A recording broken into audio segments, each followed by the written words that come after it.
First of all, please excuse us for this long delay. It is about half an hour. We will try and make up for it. However, there were some technical issues. My name is Fafi Plexusaki. I teach at the Social Anthropology and History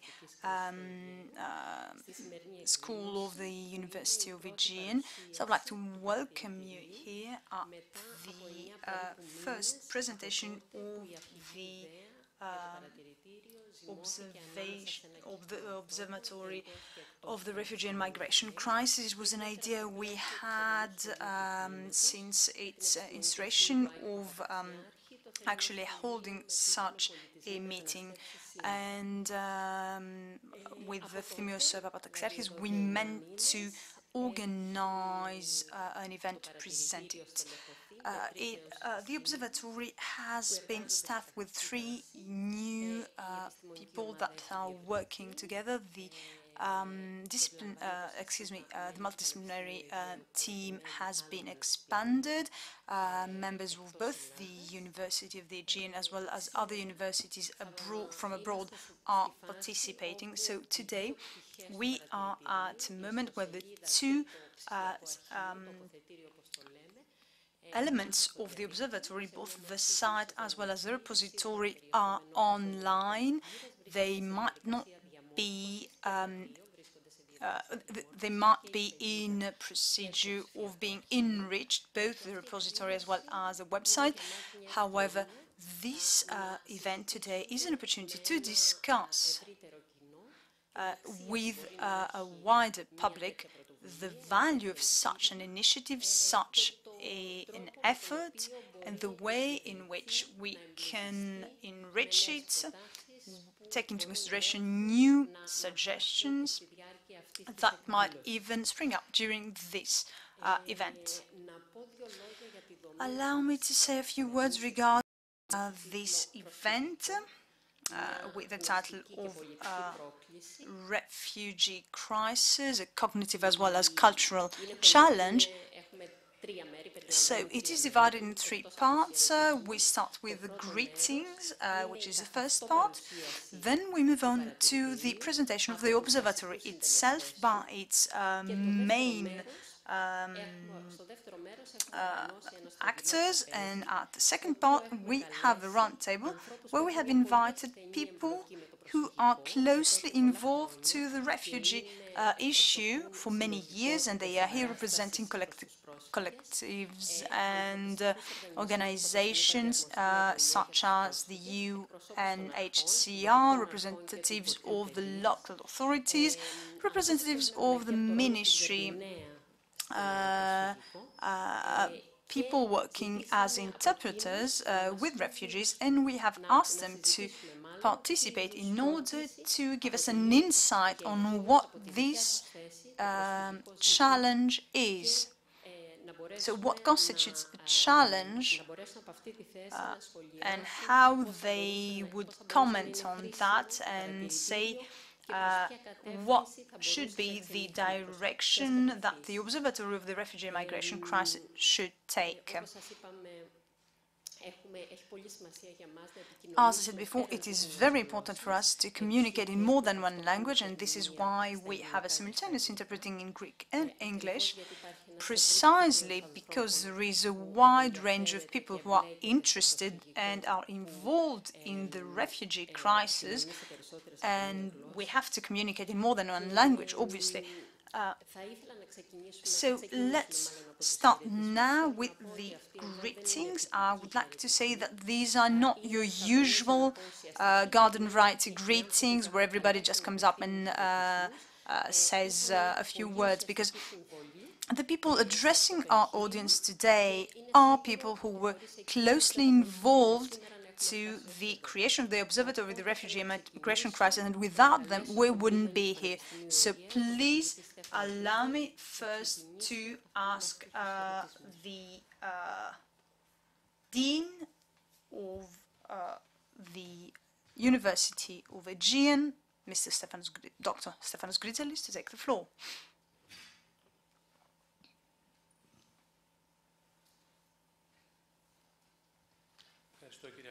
Thank you very much, Mrs. Plexousaki. Ladies and gentlemen, dear guests, it is with great pleasure that we welcome and present to you today the Observatory of the refugee and migration crisis in the Aegean. I think that this is an effort that will allow us to record and analyze and process all the elements that are involved in this refugee crisis, cultural, religious, political, etc. Greece has been, in many times, the place that hosted refugees. It is obviously due to its geographical position and its being a neighbor of countries from Asia, belonging to Asia. This is also due to the changes in political things in our neighboring countries, and obviously we are also a gate to what many consider as the new promised land, the EU. So the islands of the Aegean have been receiving migrant flows since the early ages, and obviously this has culminated in the summer of 2015. This great tidal wave of refugees is still washing on the shores of the Aegean islands, but a bit more subdued. Greece knows what being a refugee is, and has sent many people abroad, but wasn't ready to welcome and support refugees when that happened. And of course, we have to admit that we didn't have in place the necessary university and scholarly institutions to study these migrant and refugee flows.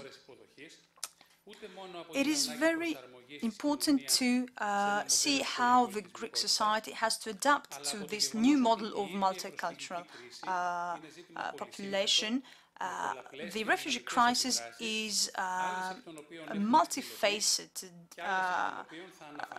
issue that will actually have a great impact on the Greek society.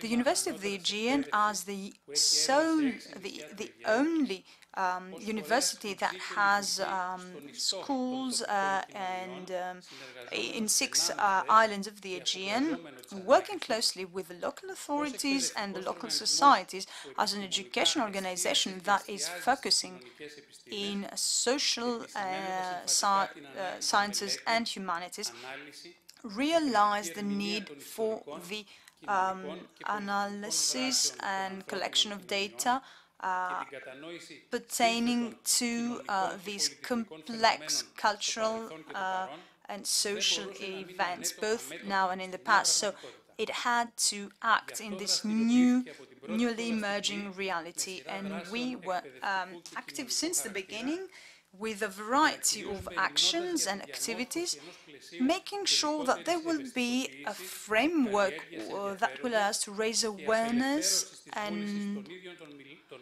allow the members of its academic society and the academic collectivities to be active in that field. So within this framework, the Observatory of the Refugee and Migration Crisis in the Aegean is an institution that was born within a university and is operating with the support of the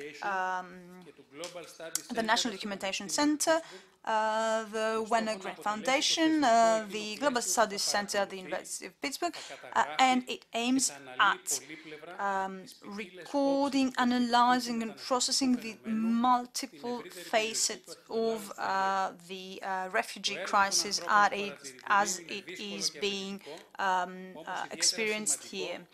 Its work is very vast but also very important. The digital repository that has been created in cooperation with the National Documentation Center, I would like to thank them very much about that, will be the place where we will collect data, primary and secondary material regarding the phenomenon of the refugee flows and migrant flows in the islands, and it's very important not only as a historical archive but also as a source in order to promote and enhance research on the topic. Given the fact that the refugee and migrant flows still continue to take place, the observatory will follow these as it happens and collect data from every body that is an actor in this issue. A very important role, obviously, for the work of the observatory is the website that will be working closely not only with the agents of the university but also with other partners. Finally, I would like to thank the professor of the social anthropology and history of the University of the Aegean, Efthymios Papataxiarchis, as he is the responsible for the observatory, and I would like to wish him as well as his team to become a staple in the new policies in this field in order to research the necessary conditions for a safe world when it comes to human plurality and changes. Thank you very much. As you have just heard, the National Documentation Center has offered its support for the repository. They were very generous, and without them we wouldn't have the repository that we are currently managing. I am very happy about that, and this is why I would like to welcome and congratulate Dr. Evi Sahini, who is the director of the National Documentation Center, and she is with us today at this first presentation of the observatory. Thank you very much for your very kind words as the National Documentation Center. I am very happy to be here, and I wouldn't miss this for the world. This is a presentation that we've been talking about for a long time, 9 months. So being here, I would like to start with a short presentation of the National Documentation Center, so as to understand why we wanted to participate in this effort by the team, made by the team of Mr. Papataxiarchis in order to organize this material. So please allow me to say that the National Documentation Center is supervised by the Ministry of Education and Research and has a role to collect knowledge, especially in digital form, that is produced by the universities, the scholars of this country. So we collect the data. We have the necessary tools, infrastructure and action so that you in turn have access to it and reuse it as members of the university community in a better way. We know that knowledge produces knowledge when it is disseminated, and this is why we work on our very large library, for example, where you can look for scientific, cultural material that comes mostly from institutional centers in Greece that can be reused without any problem. So let me say that we at the NDC, we have a vast personnel of researchers working, and we have an interdisciplinary team that is working within our center, and that was very crucial in our cooperation with the team for the observatory. They were trying to find a way to organize all the material they had, and I think we were very thrilled to find that out, because you know that infrastructure is actually put in good use when they are actually used. And even for different purposes than the initial purposes they were built for.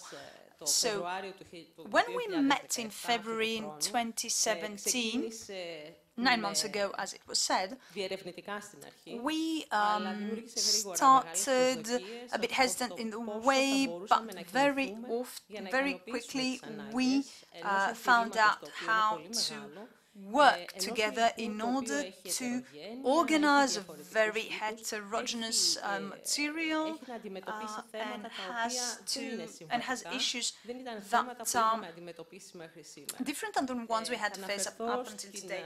I will be talking about the great cooperation we had throughout the implementation of the program, the issues that arose.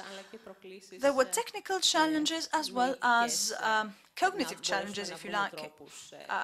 We had to find ways to better classify material. We had to discuss issues over personal data and copyright and such.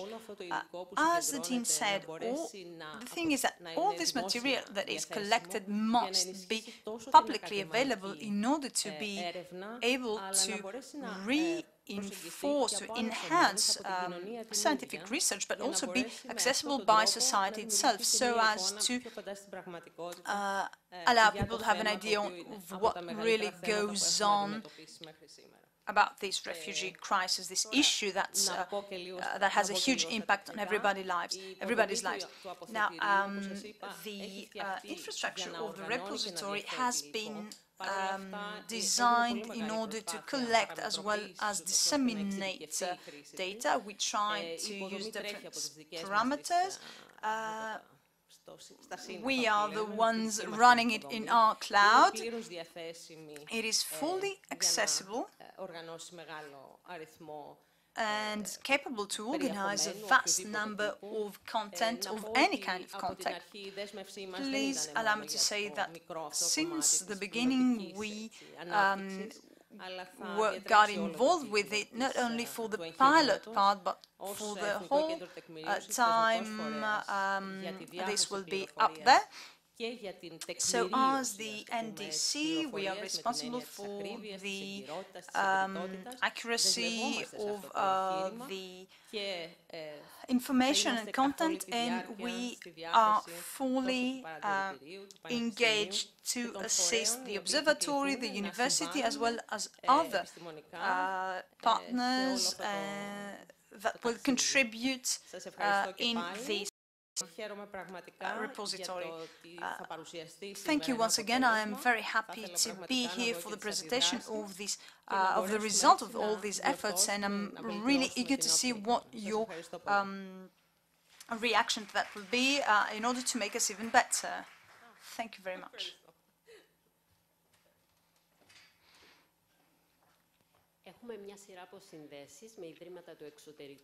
We will have a connection to other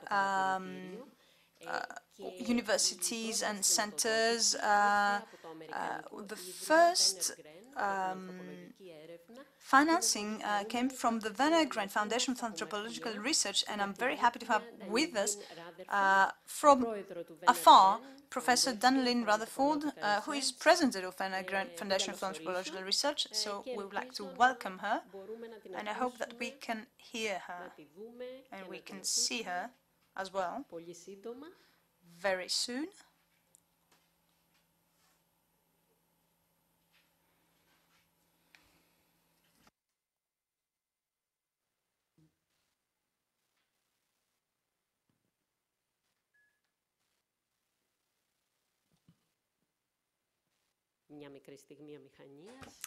A bit of an awkward pause. Hopefully not too long. You can hear me okay? Great. So let's welcome Professor Danielle Rutherford. You have the floor. Okay. Would you like me to start? Okay, great. Sorry, I didn't quite catch the introduction. Thank you. This is a little bit strange because I can't really see any of you, but you can all see me, which is a little bit weird. Anyway, I wanted to thank you so much for inviting me to participate today. I'm the president of the Wenner-Gren Foundation for Anthropological Research, which is a foundation which has a couple of goals. One of them is the promotion of path-breaking work in all four subfields of anthropology.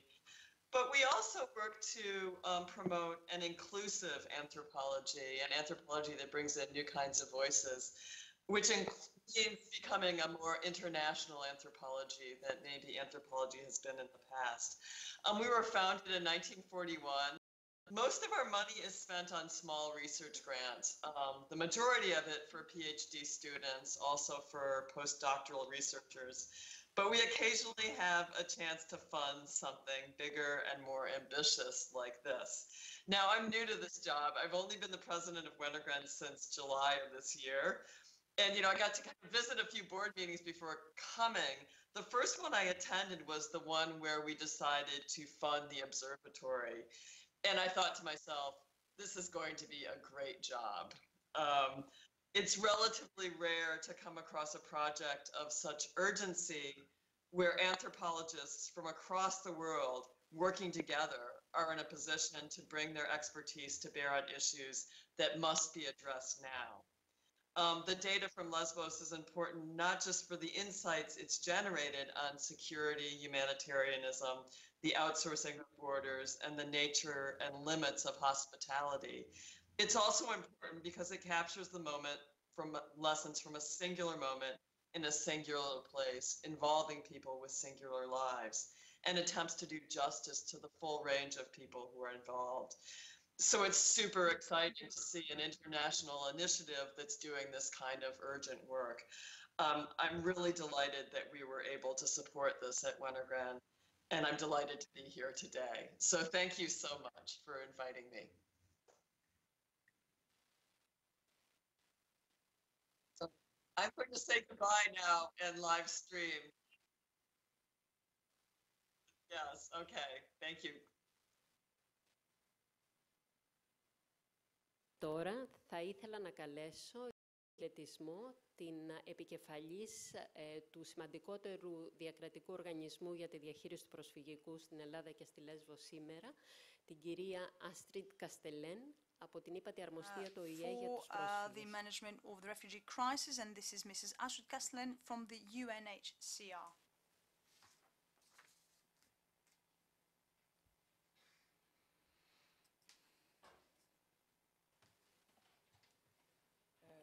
Kalispera. I would like to thank the University of Aegean for the initiative of the Observatory. UNHCR is glad to see that an idea that was already discussed 1 year ago is getting materialized and concrete. As UNHCR, we do acknowledge the importance of collecting data, analyzing and keeping data on the migration flow, especially on Lesbos, as the island has already known a migration flow in 1922 with the returnees of Greeks in Turkey. Later on in 2015, an extraordinary migration flow for Europe, an event that no one has known before. Therefore, it's important, and we acknowledge the importance of this observatory. It's in the richness of preserving historical record and analyzing the socio-political and economical dimension. The observatory will be a good opportunity and a richness for practitioners, academics, humanitarian workers, students, the local community of Lesbos. And UNHCR would like to maintain ties with the academia, especially the University of Aegean, who covers 6 islands, among which 3 that are strongly affected by the refugee crisis. We have shared and we will continue to share data with the Observatory. And we also have tonight my colleague Tulina Demeli, our Assistant Protection Officer, who will contribute on the round table.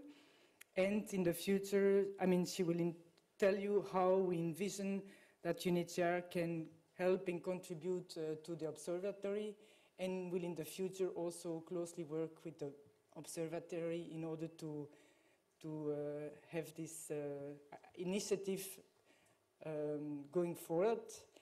As I said in the beginning, we discussed this 1 year ago, and I am really glad because that means that it will go a long way. There is the saying that says, where there is a will, there is a way. So thank you very much and congratulations.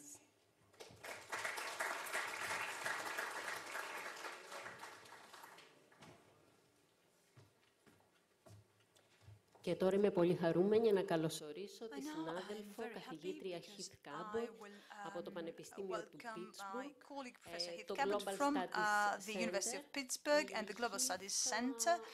Heath, I must say, is probably the most enthusiastic member of the Observatory, and I'm very, very happy to have her, even from afar, to participate with us here. And she will first greet the meeting. She has done very great work for the Observatory, and I am certain that she will keep up her enthusiasm for this work even in the future.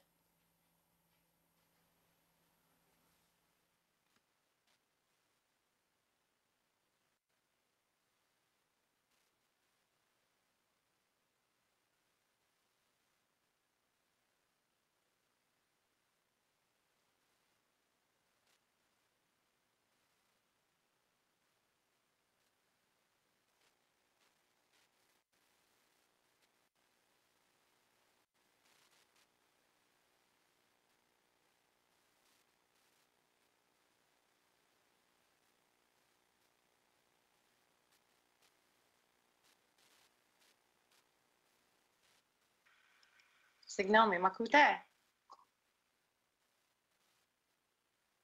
Δεν βλέπω κανέναν. Λοιπόν, αν και σας μιλάω από το Pittsburgh, ένα κομμάτι της καρδιάς μου είναι πάντα στην Ελλάδα. Λοιπόν, καλησπέρα σε όλες και όλους. Έχω προετοιμάσει κάποια λόγια σχετικά με το παρατηρητήριο και συγκεκριμένα τη συμμετοχή του Κέντρου Παγκόσμιων Σπουδών, το Global Studies Center, στο Πανεπιστήμιο του Pittsburgh, όπου είμαι καθηγήτρια στο τμήμα της ανθρωπολογίας.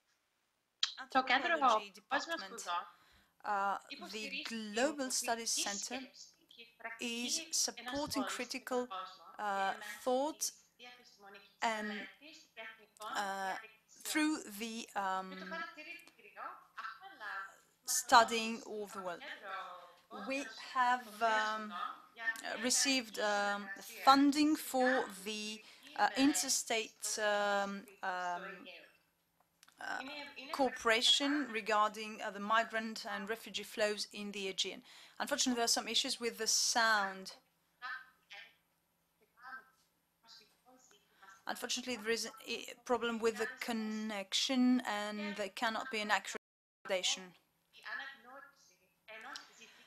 So we recognize that when we call an issue a crisis,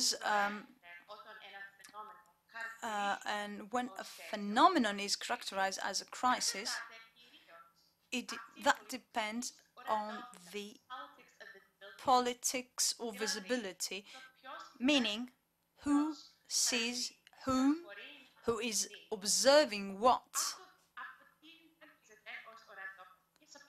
And it is very important to see what is visible and to what public. The recent massive flow of refugees and migrants in the Aegean is something that happens for the first time in Europe since the First World War. However, as the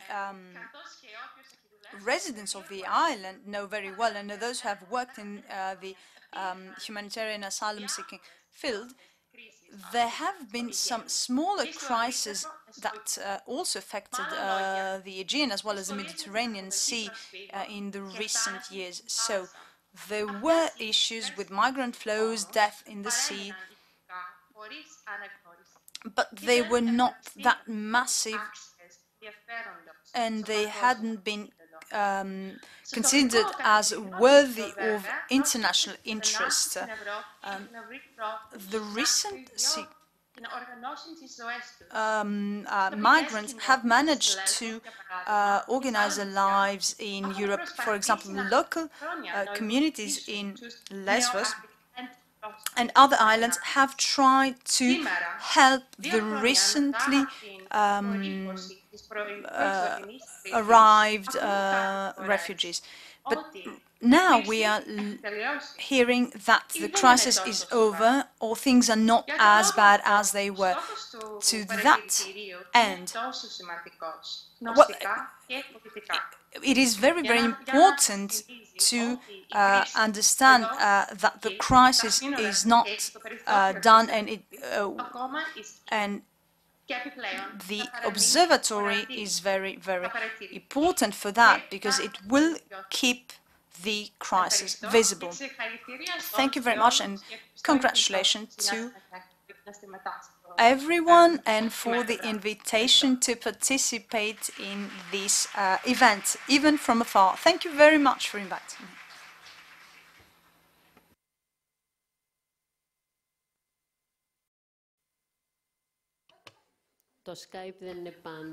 Skype, unfortunately, is not always problem-free and credible when it comes to communicating.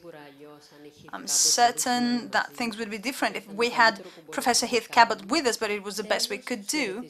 Now, finally, the last person to address the event is the Professor Sotiris Kouris, Dean of the School of Social Sciences, University of the Aegean. Unfortunately, there was an issue, so the greetings will stop here, and we will start now with the first part of the presentation of the observatory by its main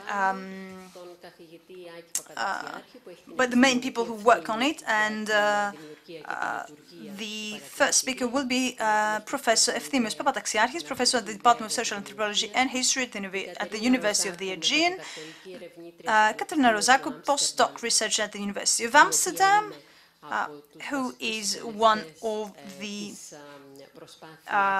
main coordinators of the efforts of the observatory, and she has a long-standing relation with the research of refugee crisis and humanitarian management. And then we will have the presentation of the two aspects, the two pillars of the observatory. Dr. Papastanis Karathanassis will be talking about, will be presenting the observatory website, and the presentation of the repository will take place by Konstantinos Diamandis. He is here with us, and he is one of the research officers at the Observatory of Refugee and Migration Crisis in the Aegean on issues of documentation and technical support, and he worked on that with Mrs. Rafaelia Maria Tsilingiridu. And Konstantinos Diamandis is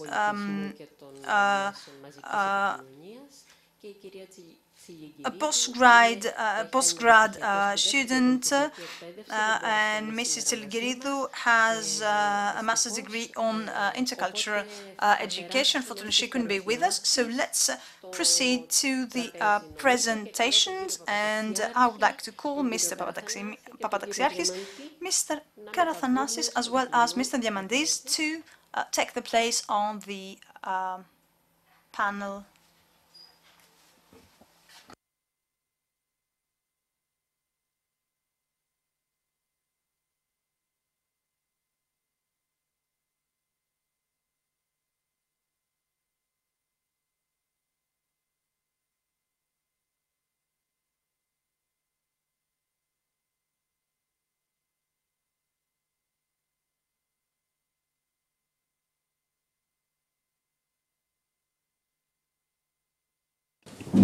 Δίνω το λόγο λοιπόν στον κύριο Παπαταξιάρχη, ο οποίος θα μας παρουσιάσει το ιστορικό. So now let's give the floor to Professor Papataxiarchis, and he will be talking about the initial idea behind the observatory and thoughts on its future. I have to say that this event is something that I've been waiting for a long time, so even being here kind of gives me a sense of relief, because all the efforts, however small they were, took time. We had to advance in stages, and right now we are concluding the first stage of a great effort that we consider as important, and we hope that very soon we will convince all those who are involved in any aspect of the refugee crisis that it is. I will leave the most important part of this short presentation, hopefully, for the end, and this will be the thanking. I think this will be the ideal way to conclude my speech. When we talk to an audience, we have to know who our audience is. So I would like to say that the audience we're addressing today is very wide in theory, but in practice, only now do I understand who came here tonight. I know many of you, I see the identity of the people here, so I will be adapting my presentation to the people in the room.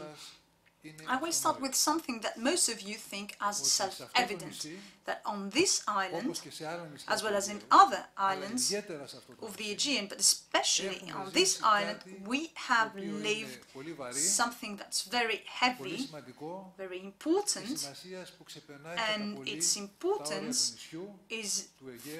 actually has repercussions far beyond the borders of the island, Greece, Europe. I think this is the most important element in our effort, because we tried to set up this observatory by understanding what I just want to say. We consider it self-evident. Everybody who lives here, one way or the other, wearing one hat or the other, we have experienced what we called, what has been registered as the 2015 refugee crisis. The words we used are up for debate, nothing is self-evident, so all that is of grave importance.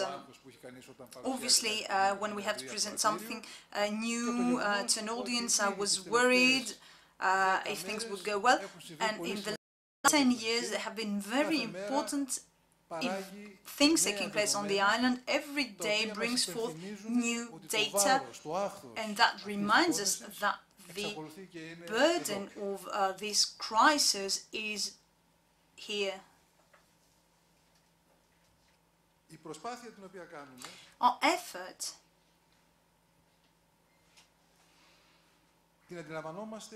is actually what we conceive as the answer to a challenge. The refugee issue is a challenge that takes different shapes and forms depending on the people involved. So it is a challenge first and foremost for the competent authorities, the state authorities and other authorities, which, as far as the Greek as well as international authorities are concerned, in the summer of 2015 suddenly faced a situation they couldn't not even handle or even observe and take the necessary steps they had to. It is a challenge for the humanitarian organizations. Let's start with the UNHCR and reaching even the smallest humanitarian organization and NGOs. For the first time, had to face a crisis of great caliber, and for the first time within the EU territory. And obviously, we have to include into that the local society, because in 2050, due to the great extent of the phenomenon, they faced a great challenge, and the way they responded to that was unsurpassed, and I think that this actually affected the way that organizations that are responsible for managing migration and refugee crisis had to reconsider the logic behind their approach and the framework within the approach of this thing, and they add to what the competence is, which is security. They had to add to that a new dimension, which is the dimension of the humanitarian assistance, and thus producing a more complex ideological landscape in which we have to consider the issue of the refugee crisis. So we have to look at security issues, but also at humanitarian issues. This is not self-evident or historically established. This is something that was produced within this framework. The refugee crisis was a great challenge for what we call local societies, meaning all of us living in a place like this island. Obviously, this is something that know very well those who were in the first line, the first responders, if you like it. The houses were on the border. In the courtyards, there were thousands of people appearing there that needed support. This challenge was multifaceted. It was a political challenge.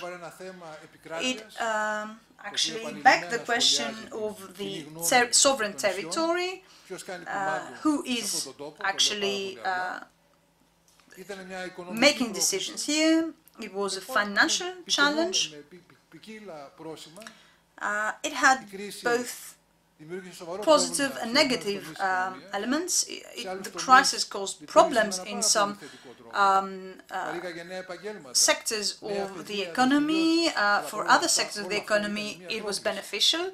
So there is also another dimension that we know very well, and it is very hard to discuss, and we deliberately leave it outside when you talk about politics, macro and micro politics, and this is the moral dimension. It begged to answer ethical dilemmas. It actually had an effect on the mental dissonance and the internal conflict, and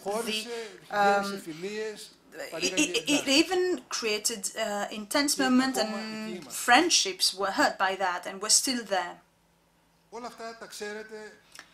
So you know that better than me. Most of you know that better than me. However, I would like to now talk about the main issue, which is the university, and those of us who are either in the social sciences or have other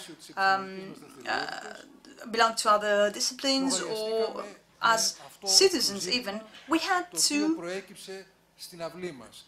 see ourselves within this issue. It was something that was washed up on our shores, and we had to deal with it. I have codified for this discussion the challenges we faced. It is a cognitive challenge, and I would like in short to comment what that means. Who are facing a cognitive challenge, and how do we respond to that as social scientists, as the University of the Aegean, to this cognitive challenge? So this cognitive challenge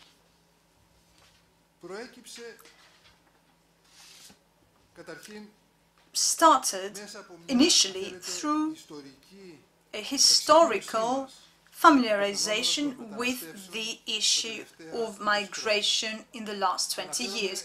I am talking about the migratory flows that start in the 90s from Eastern Europe, and it had a great impact on social studies because it changed the points of view of social studies in order to study the options of this phenomenon. Then there was a second wave of migration that started in the noughties in 2000 when the war against terrorism started, and then there was a different type of migratory flows, not from Europe, but from Asia and from Africa. That had a great impact on Lesbos, because Lesbos becomes, at a larger scale, has to face these migrant flows, because it is the easternmost border of the European Union. That also had an impact on a university, and please allow me to refer to what Efi Plexousaki said. We established a summer postgraduate summer school in Plomari, and this is a summer school where hundreds of foreign students have attended, and for 5 years we have been deliberating on that issue, and obviously all that culminated in 2015 with this third wave, if we can call it that, that has a recognized identity, because it is a refugee crisis, and I'll come back to the difference between being a migrant and being a refugee. So for many people, however, this migrant flow was related with the destabilization of the Middle East and population coming from Syria and other areas of the Middle East, and we link that to the refugee condition. So 2015 is a point where we clearly understand that we have to face this challenge as a university as well as a social studies, and thus establish the observatory. So when we were not the only ones who realized that. I think that in the EU territory, as well as in other parts of the planet, it wasn't only the journalists that expressed a great interest to what was happening, but also scientific institutions, financing institutions that finance research, such as the European Research Council and the EU Commission, as well as others, allocated large sums in order to research and understand the multiple facets of the refugee crisis. Now let's come to the university. This cognitive challenge is made up of the following things. We have to record and process the data regarding the refugee crisis. The refugee crisis is a shocking event. It is a shocking event because it has a great creative value as well. It creates and has repercussions on all aspects of our lives. So it is of crucial importance to fully understand this phenomenon as a dynamic phenomenon. We have to understand this as it happens, and we have to record it as it happens where it happens. The Aegean University and all the people working here in Lesbos or in Mytilene or other islands, we have this we're in this very interesting position because we are working where it happens. So we are participating in the research, but we also have a cognitive advantage, a comparative cognitive advantage. We're at an advantageous position in order to record it and process it and study it. And the University of the Aegean has great specialized scientists that are already working in this direction. So the observatory is a coordinated effort to answer and cover this need, the necessity to systematically record and register these phenomena. The tool that allows us to do that is the website of the observatory, and Dr. Karathanassis will be talking about that later. So what we're interested in is to make good use of our scientific tools and the knowledge for this phenomenon, which is not a local phenomenon, it is a global phenomenon. So it is of great importance to be able to understand how the way this phenomenon is manifested in Lesbos, for example. The way you have to face it, the way to manage it is linked to decisions made at a global level, in the EU level. So we have to make the connections, we have to connect the dots, and in this way we will be able to follow very closely what happens, and we have to have a comparative supervision and follow-up and collect data from all the people who are working in the field. So within this framework, first of all, allow me to say that we are addressing the Greek as well as the international scientific community in order to offer specialized information and stimulate debate. In the observatory website there is a special part about research, and we hope that interested parties, either researchers or simple citizens, will be able to get the information, scientific information they are interested in. So we will be able to cover fully the scientific production on this topic.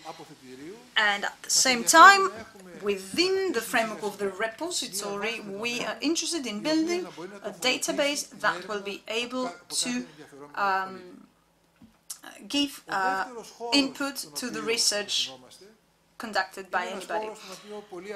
We are also addressing another sector, another field, and I see that there are many representatives of this field here, and I'm talking about Greeks or foreign citizens that are working in the field of the management of the refugee crisis. I know that the word management is very technocratic. I prefer using govern this refugee crisis. So there are many issues arising with the management of the refugee crisis. One of those is that the complex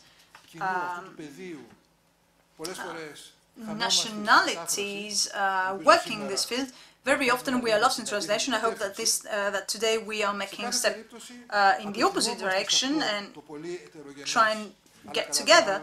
So we are addressing an audience that comes from different backgrounds and nationalities, but all have the same goal: to try and relieve the people who are afflicted by this refugee crisis, people working in NGOs, people working in humanitarian organizations, people working in local government, all those who are trying to alleviate the pain of the refugees.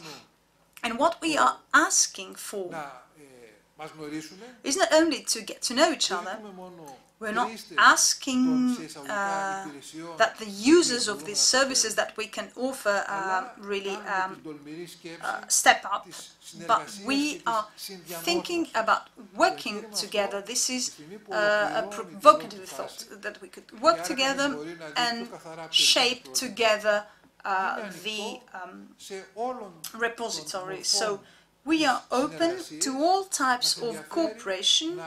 We are interested in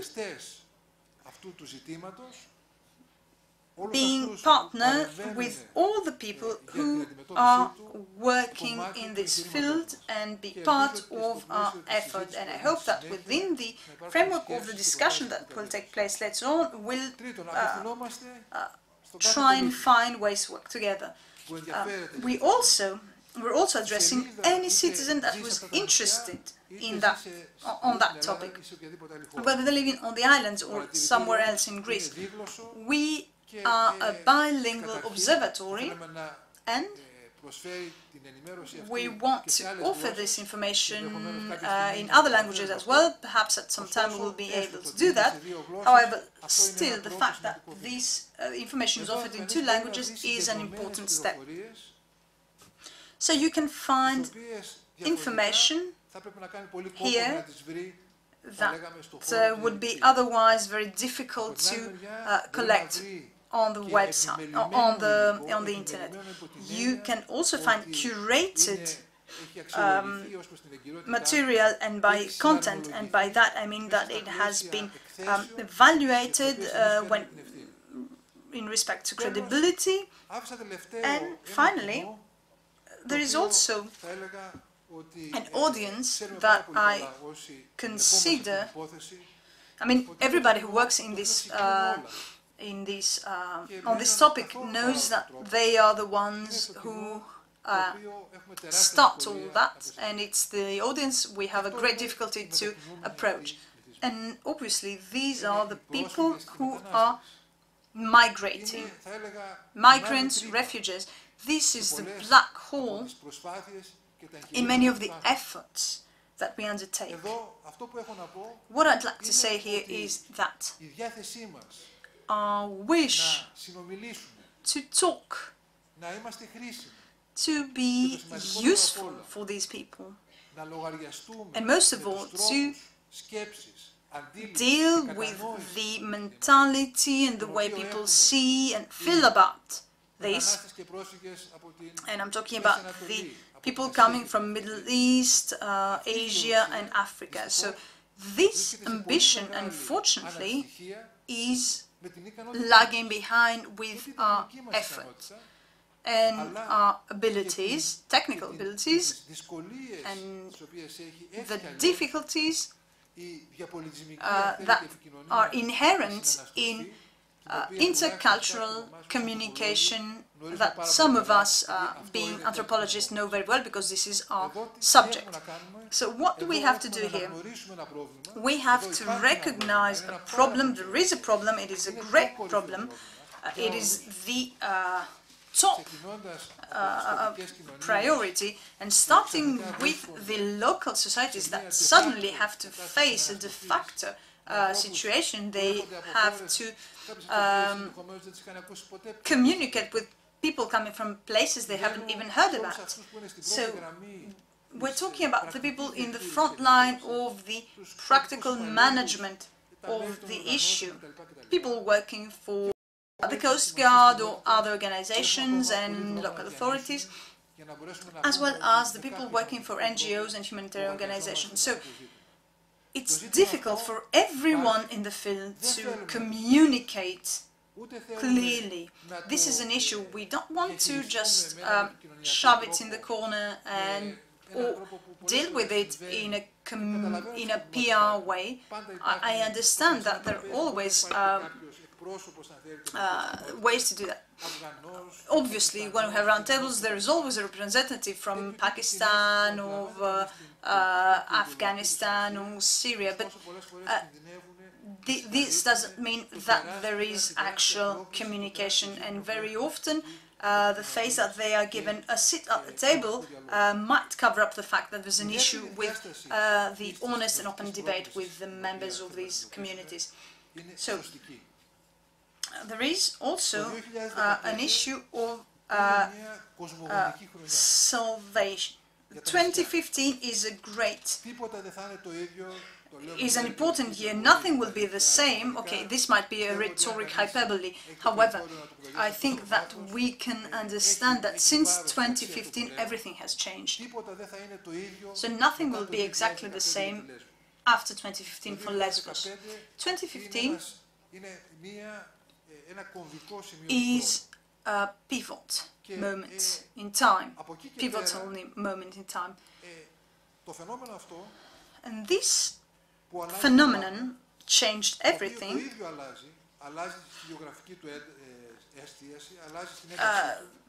It is a phenomenon that changes in magnitude and form and leaves traces everywhere.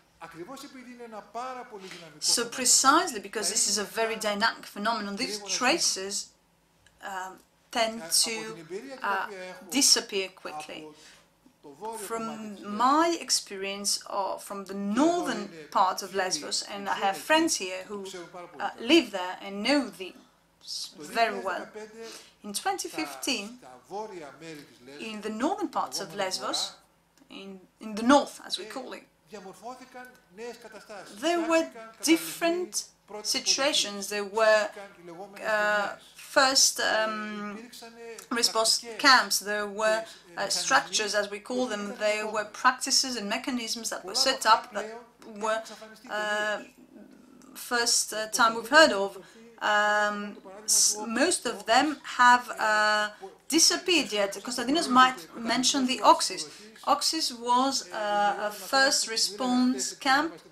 I was talking to someone at the airport yesterday, and they think that about 150,000 people came by this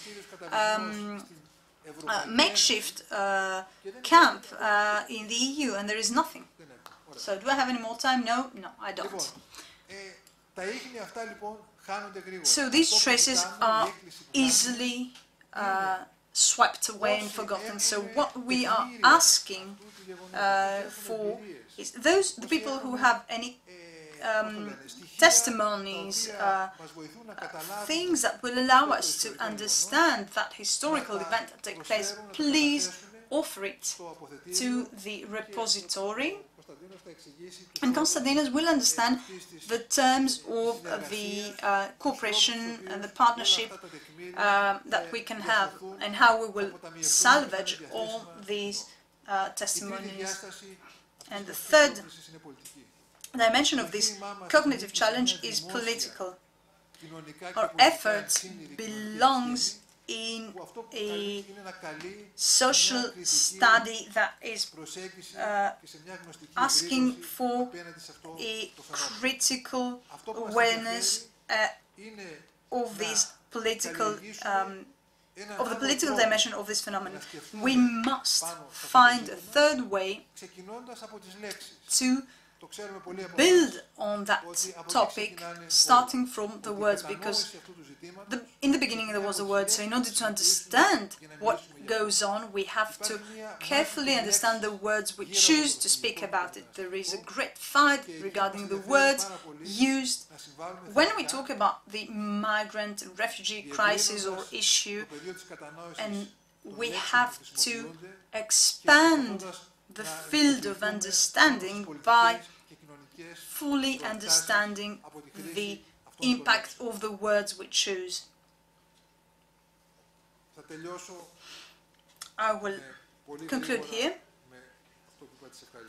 by very quickly thanking people who worked with me.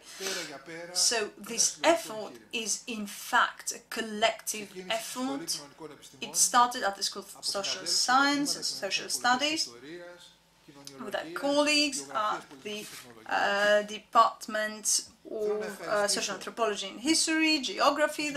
So I would like to thank all the colleagues who worked with us. I would like to thank Efi Plexousaki. I would like to thank Alexandra Bounia, who is on leave from the university. She was vice rector. I would like to thank Electra Petrakou. I would like to thank our colleague Christos Bellas, Pothiti Hadjarula, Heath Cabot, who just addressed Sarah Green, Laurie Hart, Katerina will be talking right after me. Obviously, I would like to thank my colleagues at the Observatory, Pausanias, Alexandros, Rafaela, Elisabeth Mikelidou, I don't know if you're here. Elisabeth, are you here? Who is also, among other things, responsible for the logo of the Observatory, one of the greatest achievements. I would like to thank the IT people of the university, Nikos Ortarias, for setting up the website. And also, let's move on to the institutional element. I'm sorry, Mr. Rector, because I'm not that concise, if you like it, unfortunately. But there's one thing I would like to say. The support we have gotten on this project from the rectorship, it is something I couldn't believe. So there were many difficulties, but the office of the rector always gave a solution, and I would like to credit that to them. I would also like to thank the National Documentation Center and Evi Sahini, because without them the repository couldn't move forward, and obviously the Werner Grant Foundation as well as the University of Pittsburgh. Finally, I would like to say that today in this auditorium I see many good friends and colleagues coming from different areas of interest and disciplines. So until now we had the sense that the refugee issue, refugee crisis is divisive. Today we have people and colleagues from several areas and fields, and this gives me a great moral gratification. I'm happy to see among you friends that I have worked with for many years, and I would like to honor them for their silent and altruistic offer to our work, and this makes me more optimistic. Thank you very much.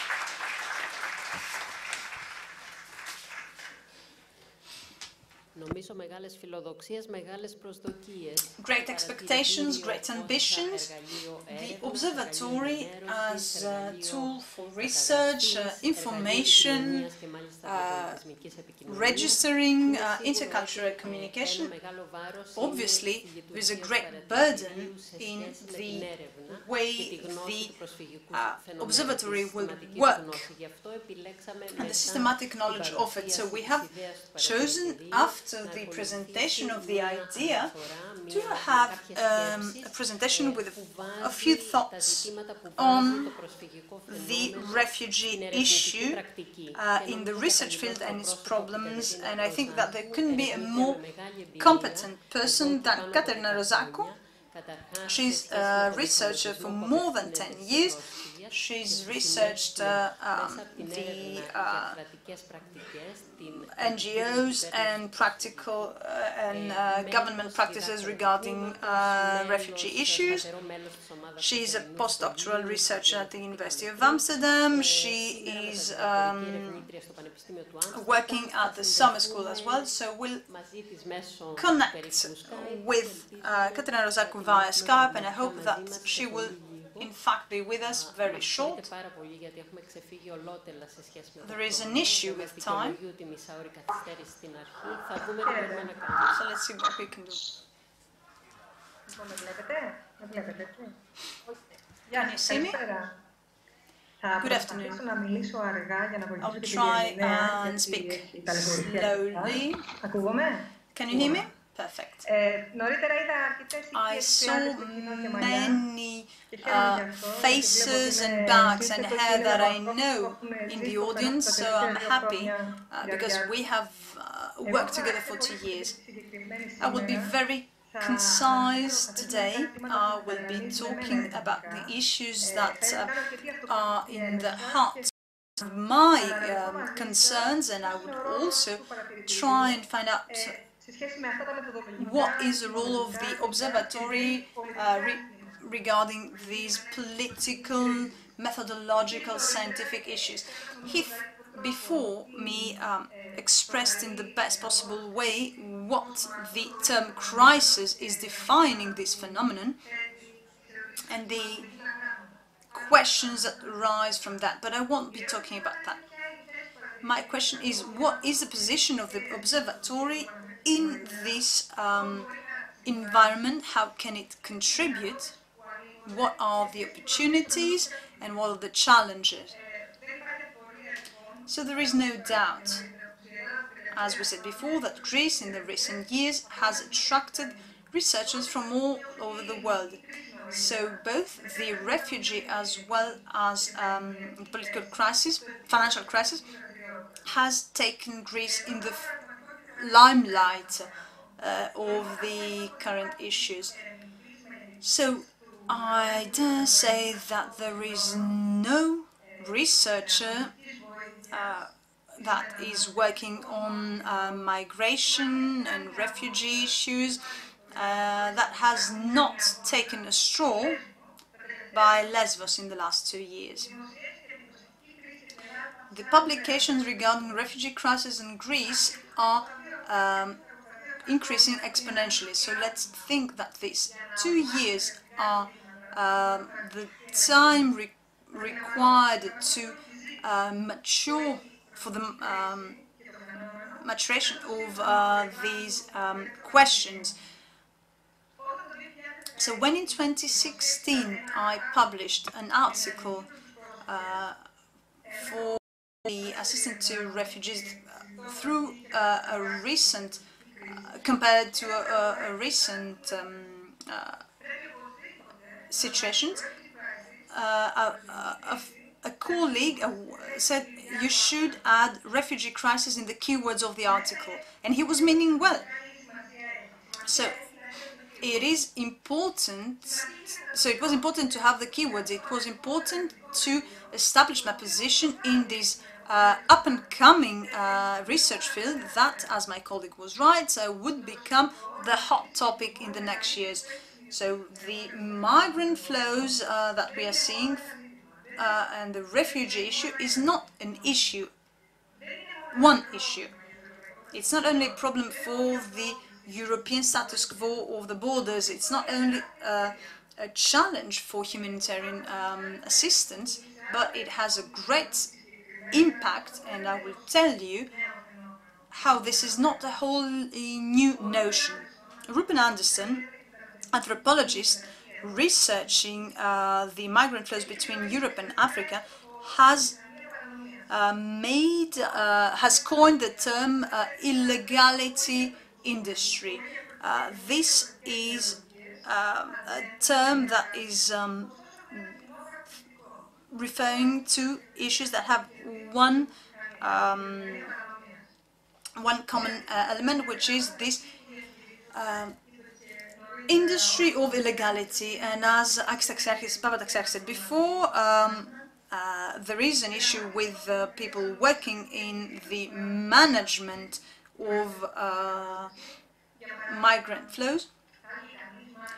One might say that the work of some people were to produce the illegal or irregular migrants. So with the procedures, bureaucratic procedures and the procedure in the hotspots were actually enhancing and establishing this industry. Among those working in this industry were the Coast Guards, police, Frontex, etc. Many NGOs also who offer humanitarian assistance, and even the migrants themselves are part of this industry that themselves then establish NGOs. Photographers, journalists are also part of this industry, as it has been coined by Ruben. And since I can't see your faces, I'm certain that in my descriptions you might recognize people that belong in the landscape of Lesbos. So within this industry of crisis, we belong there as well as researchers. So the publications, articles, research, the funds for research that contribute to the research regarding refugees. And as I think Alex Papaxiarchis said before, there is financing and funds allocated to research the issue of refugees. There are researchers whose profit is the capital they can gain from the production of knowledge. Obviously, I am not undermining here the cognitive challenge. So what is making profit from the refugee issue, or being an altruist and activist, is something that cannot be defined. So obviously the refugee issue is an opportunity for all the people who are entangled in the industry of the crisis. However, this does not demean their motives, but I think it would be naive and risky to forget all these aspects, because any phenomenon that is actually researching and studying the impact of anything on living organisms and people has to pose an ethical dilemma. So there are issues regarding the fragmented research. A visit of 2 days, a research without an in-depth knowledge of what goes on, can it actually constitute and make a research?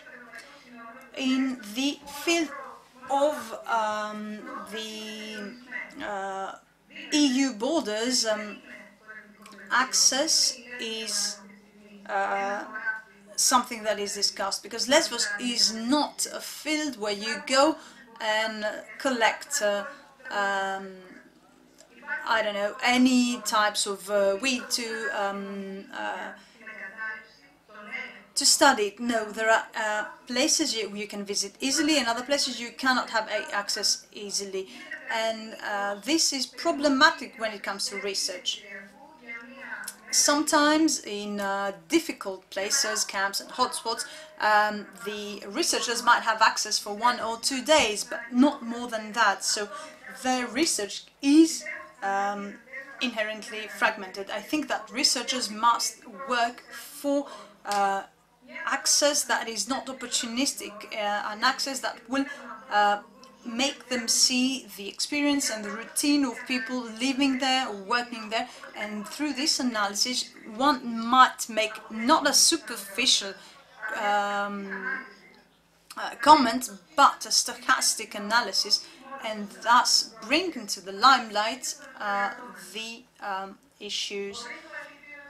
So can the Observatory contribute to that? And this is my question.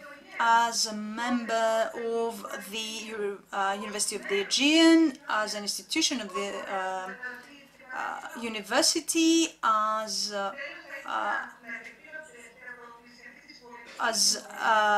an agent that produces knowledge, well, I would also like to talk about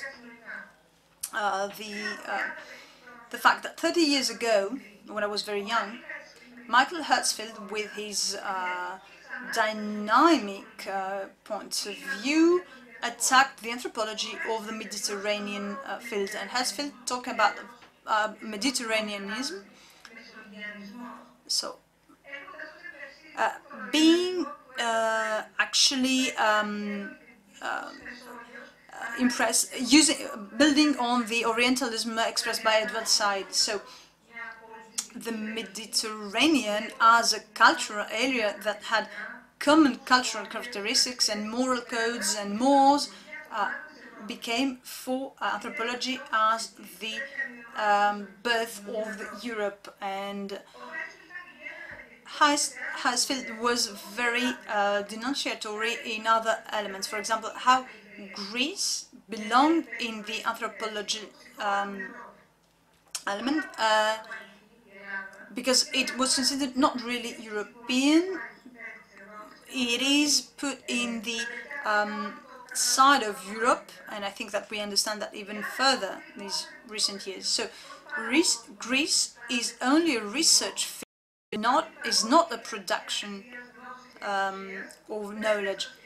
And in this global hierarchy of knowledge and power, we have to rethink our position. I hope that the refugee issue will avoid being a field of reproduction of stereotypes. So how can the observatory stand in front of that? How can there be an ethnographic research and not the opposite? How can we use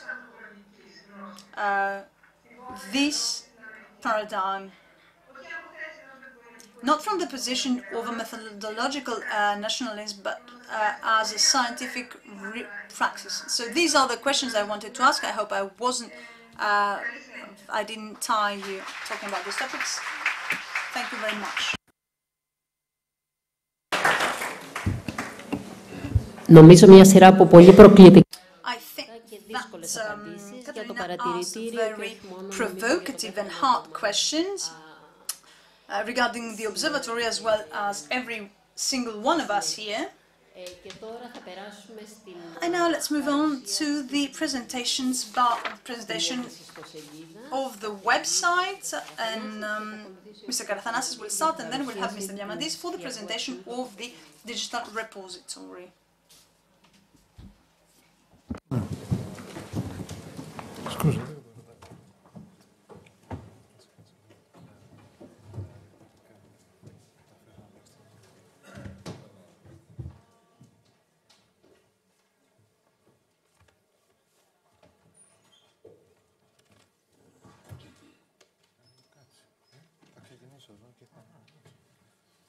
Γεια σας.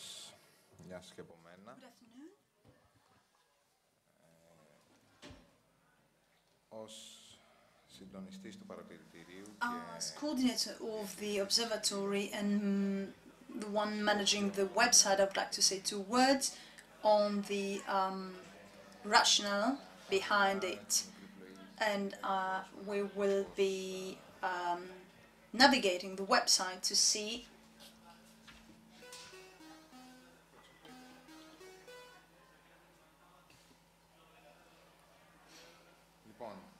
how it works. So, recognizing the complexity of the migrant and refugee crisis, on the website of the observatory we try to classify the available material and content of primary and secondary sources, including the main facets of the management of refugee and migrant phenomenon in the Aegean. We're talking about the population residing on the Aegean islands, migrant population, the centers, the structures for the reception and the identification, the different organisms, state and European authorities, organizations, people shaping the environment, the landscape of humanitarian management. The observatory, being a scientific project, is focusing mostly in the organization and the dissemination of research taking place both in the Aegean as well as in the Aegean, both by local universities as well as universities from abroad. And we are trying to research channels of the promotion of this research beyond the university scope. So all the parties involved in this phenomenon and its management are actually reflected in the way we chose to organize this material that is uploaded on the pages of the website of the Observatory. But let's first see what is the material that we have collected. We collect content and material coming from four main categories. First of all, the publication articles in local, national, as well as international press. Second are reports and press releases of international and interstate organizations and NGOs. The third are reports and official documents by Greek as well as European authorities. And fourth are publications and collective works and articles of academic research. So as you can understand from the different categories of material that are available, a very important element that we are facing is both the multitude of resources as well as the information available on the refugee and migrant issue in the Aegean. The Observatory is trying to assess and manage this multitude of resources and information, offering not only a way to classify it, but also hopes that it will also offer a way to present and understand the main and different facets of this issue. So we could consider it as an initial hermeneutic framework for the understanding of the complexity of the issue. It's equally important to highlight the different sources and material from an anthropological point of view that allows the coexistence in the same page of a video from refugees from Moria singing hip-hop on the streets of Mytilene with the official data from the authorities regarding the movement of refugees and migrants to and from the islands of the Aegean. So let's move on now to the Observatory navigation.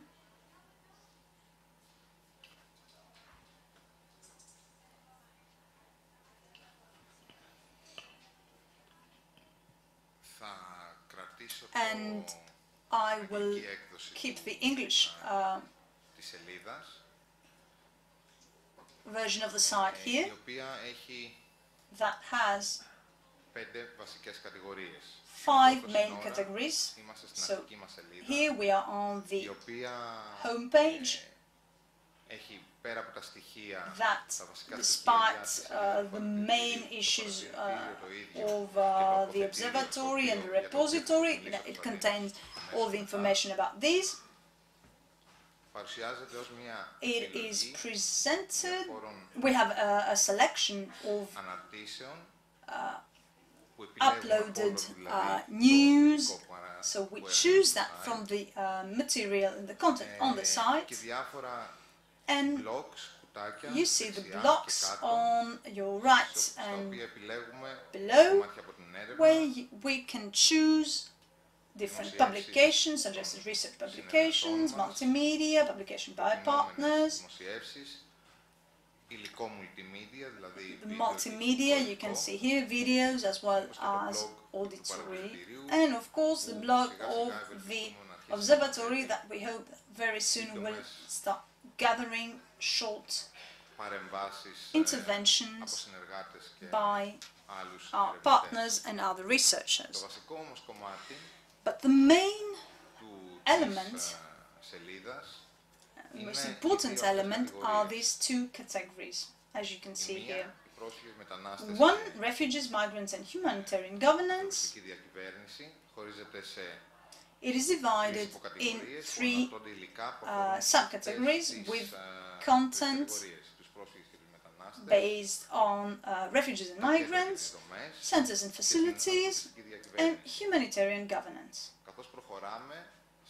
And then we can see that we are trying to differentiate the different aspects in order to make it easier to navigate and find the relevant data and content and try to make sense of the multitude of resources that are available on the internet. The same goes for the centers and facilities, as well as the humanitarian governance sector.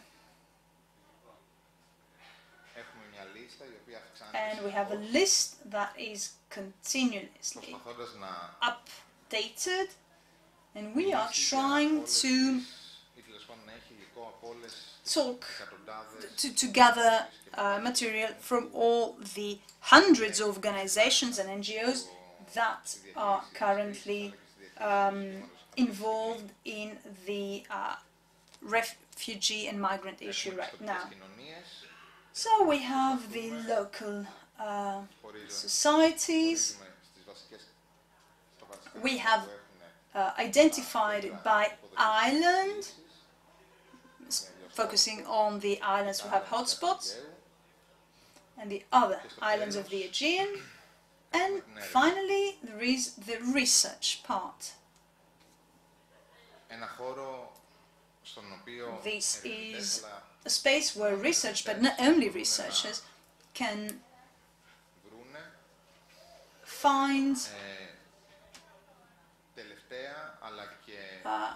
the latest as well as older material pertaining to the refugee crisis from 2015 and on. For example, here we have a list of literature that is trying to be very exhaustive. It is constantly updated since research pertaining to the refugee and migrant issue is non-stop. We are not uploading only the publications according to merit. We are publishing everything, we're uploading everything, and we leave it up to the researchers to value it and evaluate it. So after this short navigation on the website, I would like to say regarding to what I think we are offering to our intended audience. First of all, let me say that we are addressing anybody who is interested on the refugee phenomenon, migrant phenomenon in the area of the Aegean, but we are mostly addressing the members of the local communities and societies in order to not only be informed on what goes on, because this is also done by the media, but in order to have a more rounded idea of what goes on and the research that goes on, and of course its results. Then I would like to say that we're also trying to address and contact the migrant population.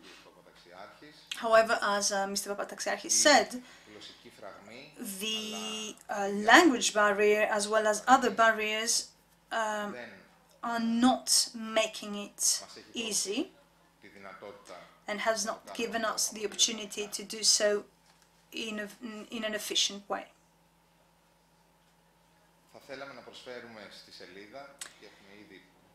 So we would like to offer this website in other versions than Greek and English. We'd like to offer information regarding the accommodation of the people here on the islands, their relationship to the local society, information pertaining to education or legal topics.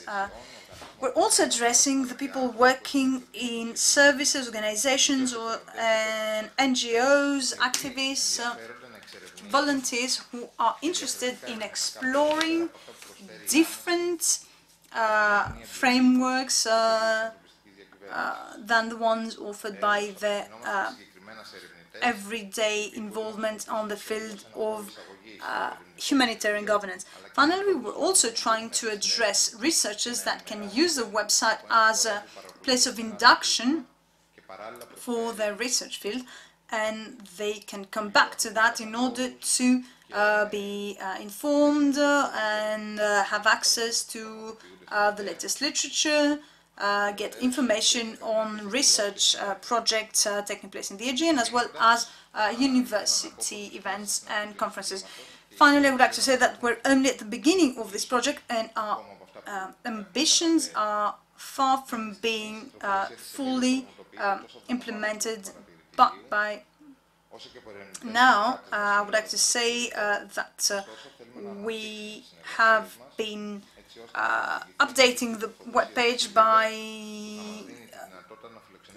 working with our partners abroad and here, and would also like to further our cooperations in order to create a network that will update the website and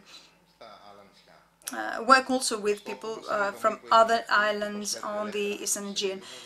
The goal is to have constant updating by our partners the content of this website, and would like to thank all those who up until now have already contributed. Thank you very much.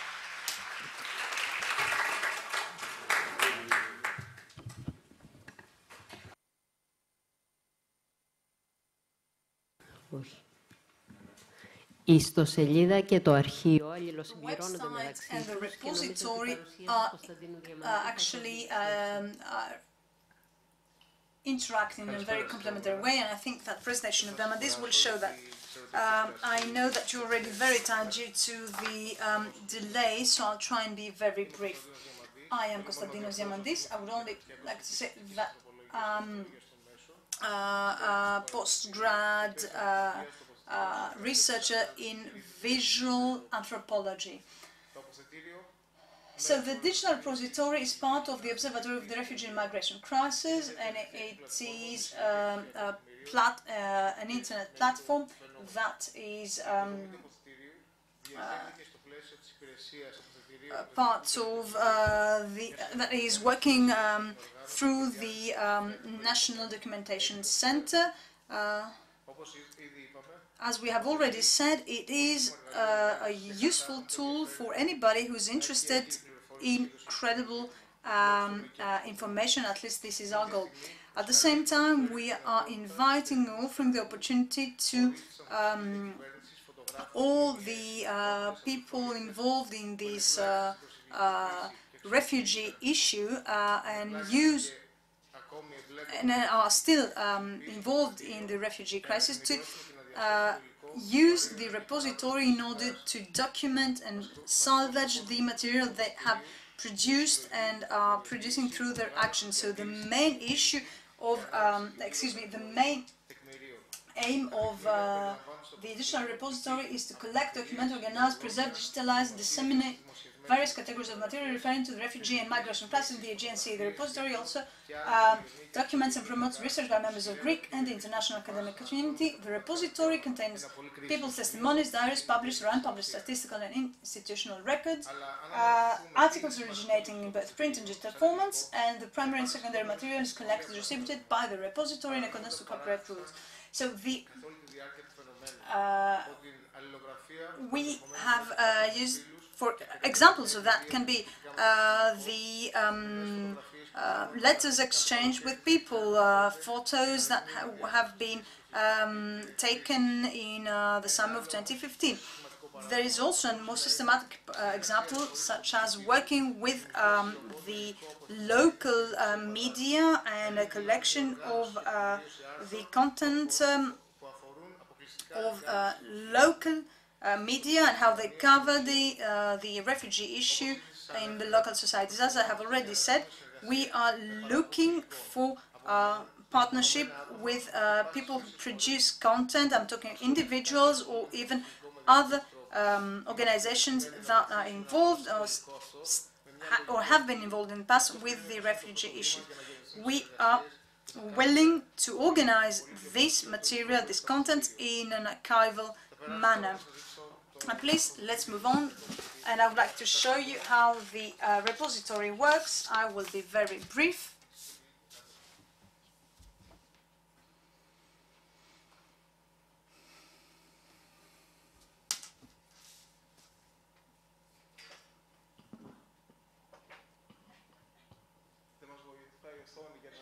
Unfortunately, the screen is not very helpful in showing exactly how the repository is organized for some reason.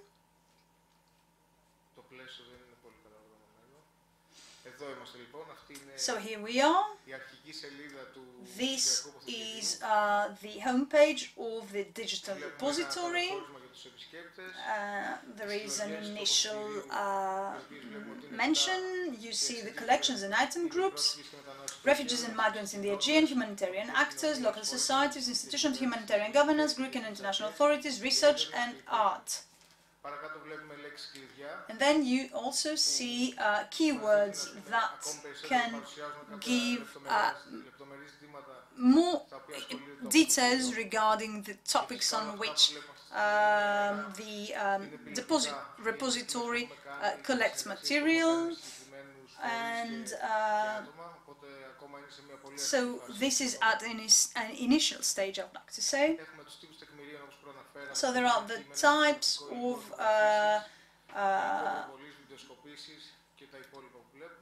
material collected, the text, maps, videos, etc.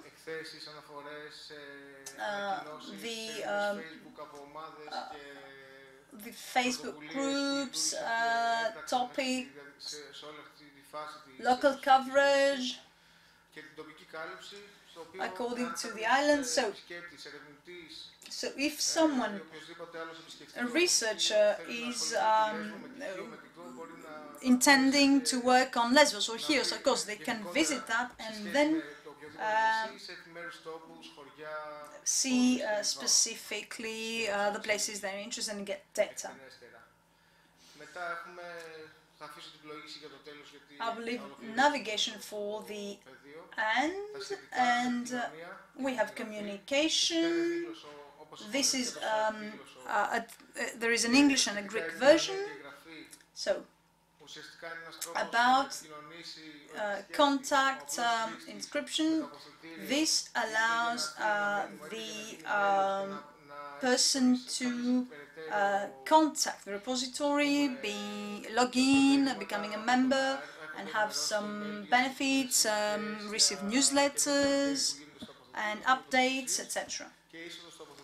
And of course, log in, and we will show you how you can be part of the repository and use this tool in order to make it work. So let's get there. We have the collections and item groups, which is a very important element of the repository. So, you see how the material is organized. I have to say that the repository is made up of collections, sub-collections and item groups, and it is analyzed. For example, you can have the lists pertaining to ethnic groups, age groups, so categories of refugees and migrants, ethnic groups, age groups, vulnerable groups, etc. Then there are other ways to navigate the repository. For example, you might look for a specific content creator. You can choose that content creator, the date, and now we'll move on to local coverage and see the item elements. So I will show you two. Okay, let's go to Molivos in the north, as Mr. Papadaxiarchis said.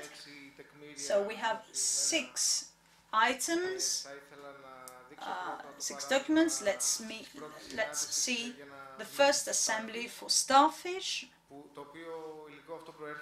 This is material from Dionysis Pavlou. He's here with us, and I would like to thank them for the trust he placed in us. And I would like to say that we've already started working together with Dionysis in order to have all that rich material he has collected in the repository.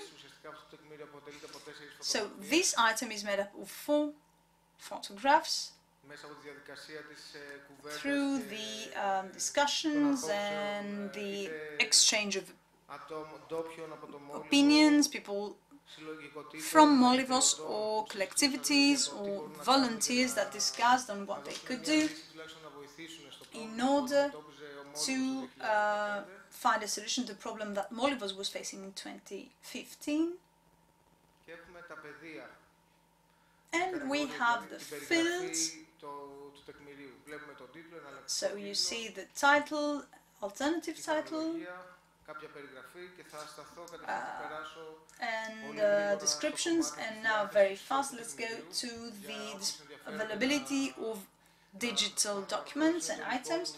So those who are interested in giving us their material and find ways to, you can see that this is a full disponibility. It is available on the internet and anybody can see it and download it. There are also 2 other categories.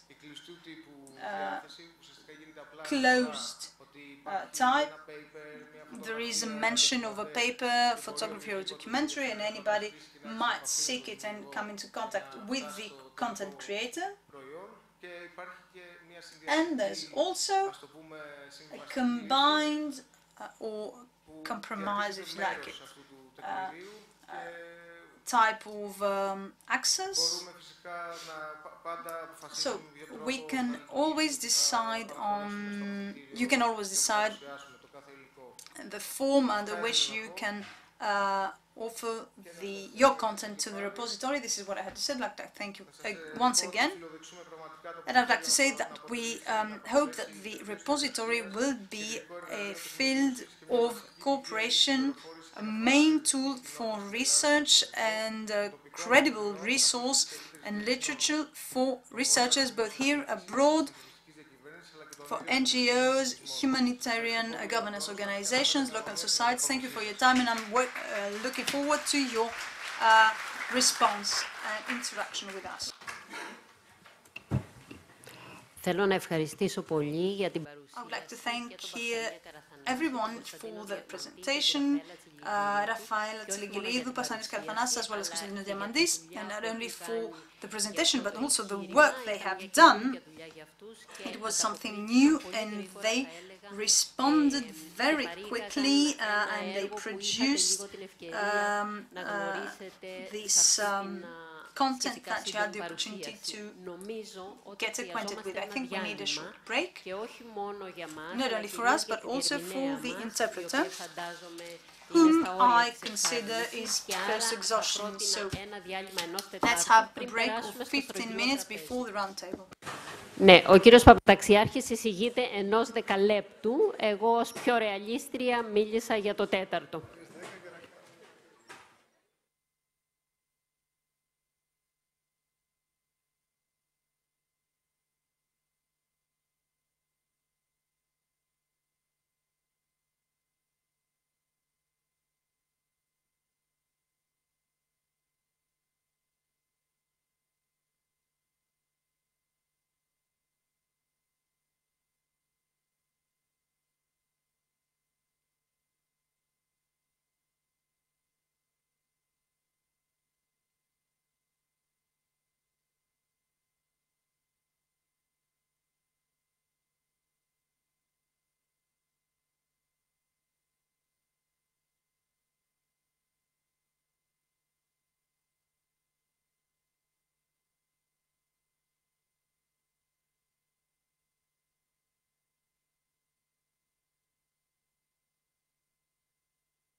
ξέρω αν μπορούμε να αρχίσουμε.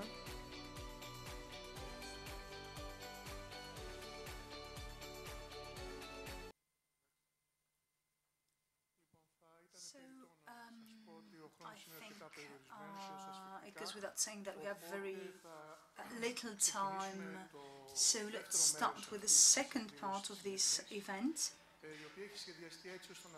which is organized in a way as to give the floor to people representing services, NGOs, collectivities, people who are close to the migrants and refugees in the field and who see how the conditions change and they have to manage those.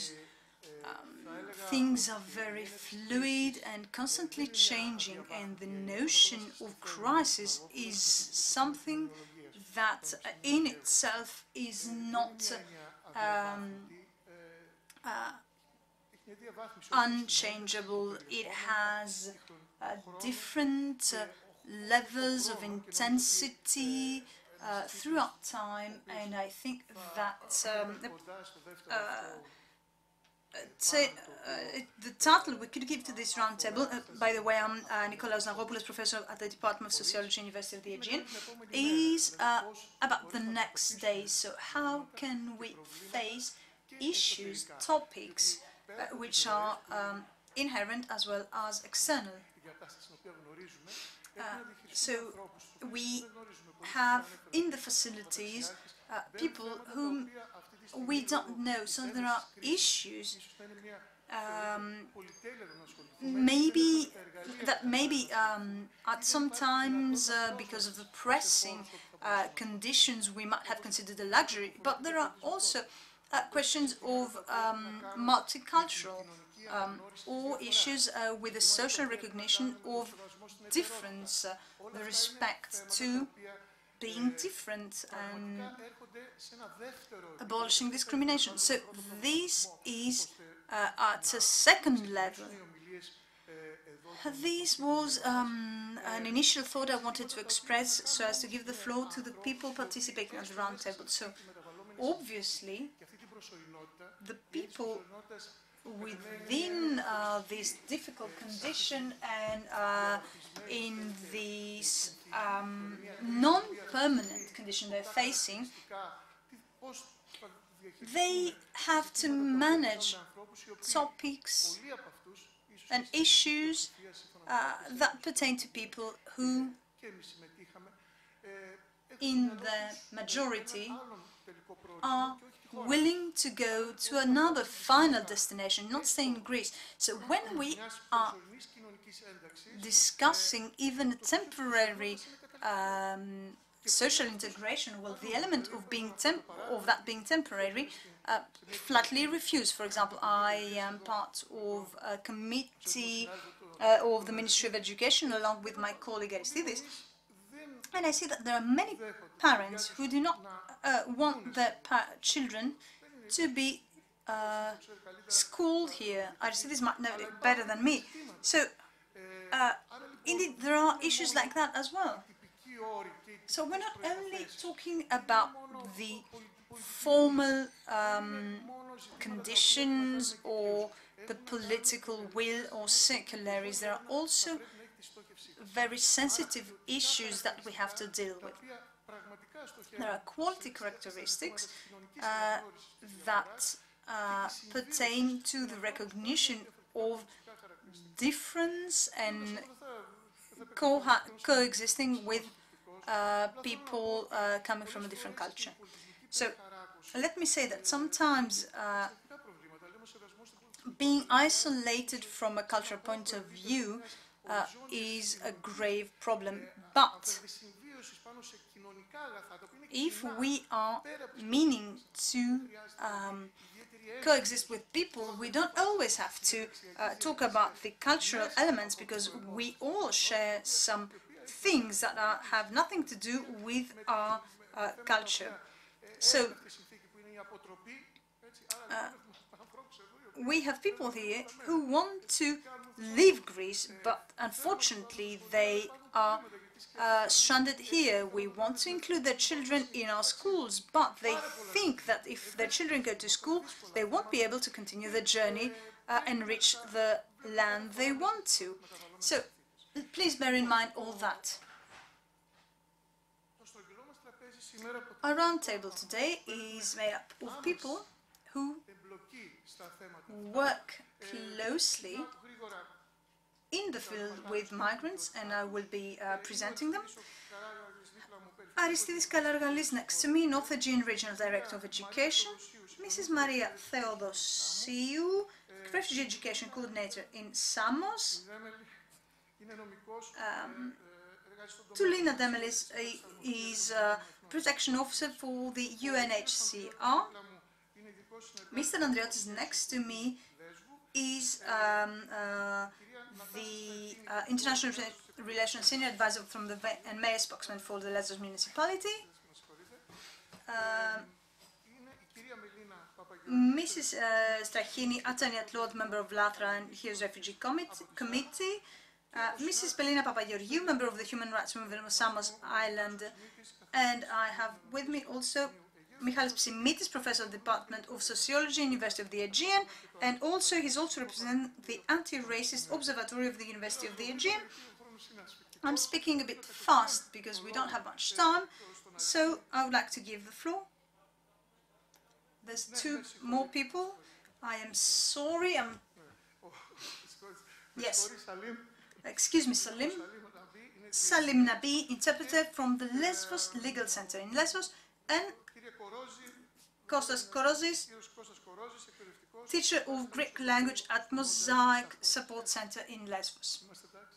So, are we okay? I'm sorry for that. And now, allow me to give the floor to Mr. Aristidis Kalargalis, North Aegean Regional Director of Education. Good afternoon.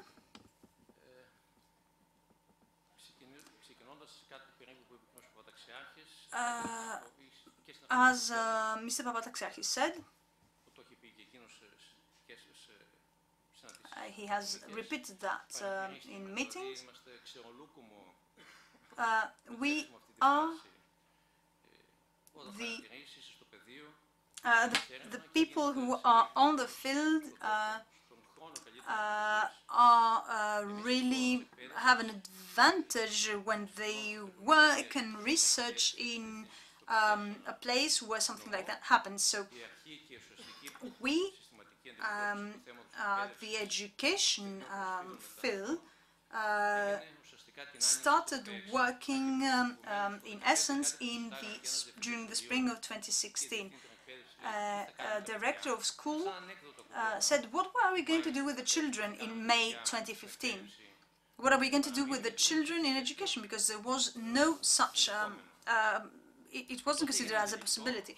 So then we understood, and what happened later on, that migrants and refugees, some of them will stay for long spells of time in Greece. So we had to touch upon the issue of education of the children.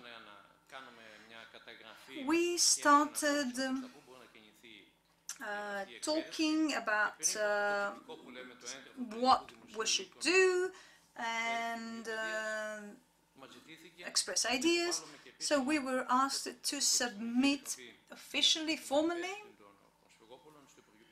a report with our own suggestions to the Ministry of Education. We sent that, and then there was a meeting, very fast I have to say. This meeting took place at the Ministry of Education.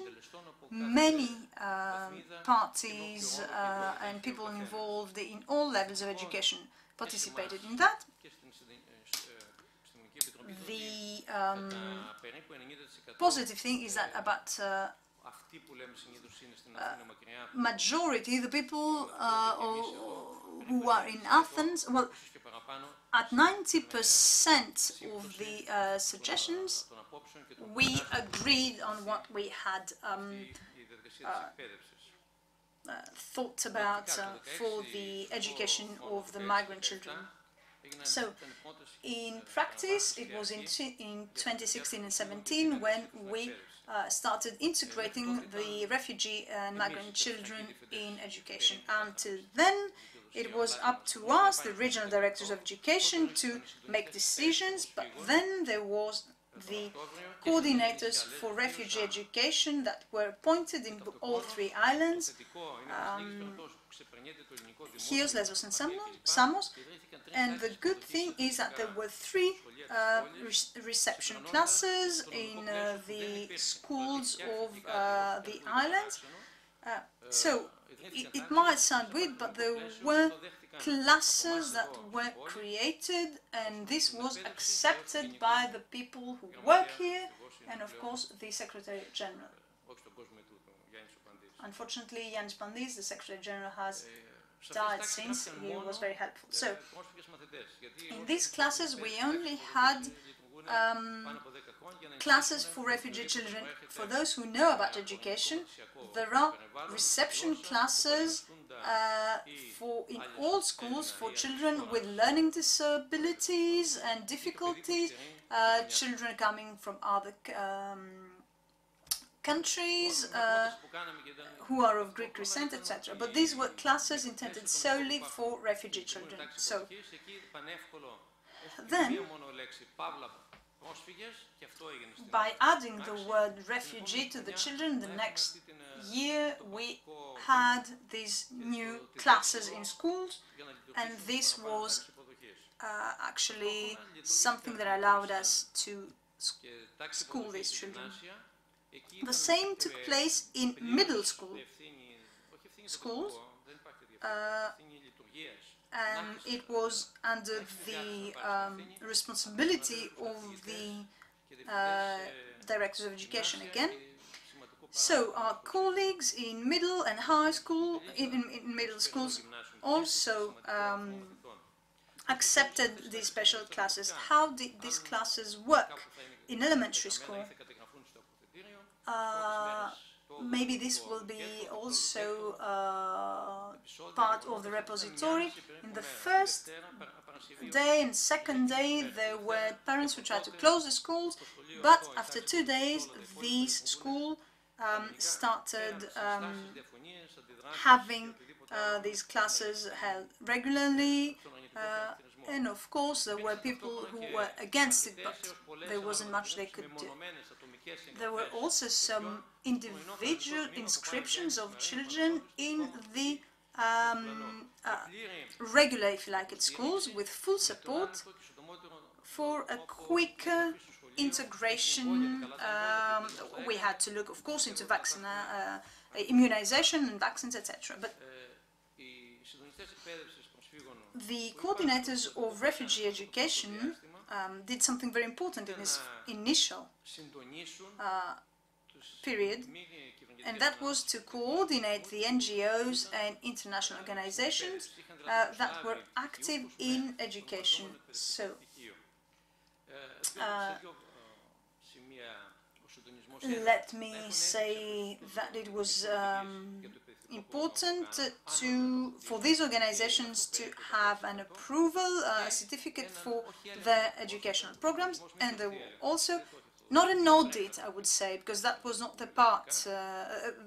We in education don't work as auditors, but we wanted to supervise that the programs of these NGOs, the educational programs of NGOs, were not coinciding with the schedules of schools.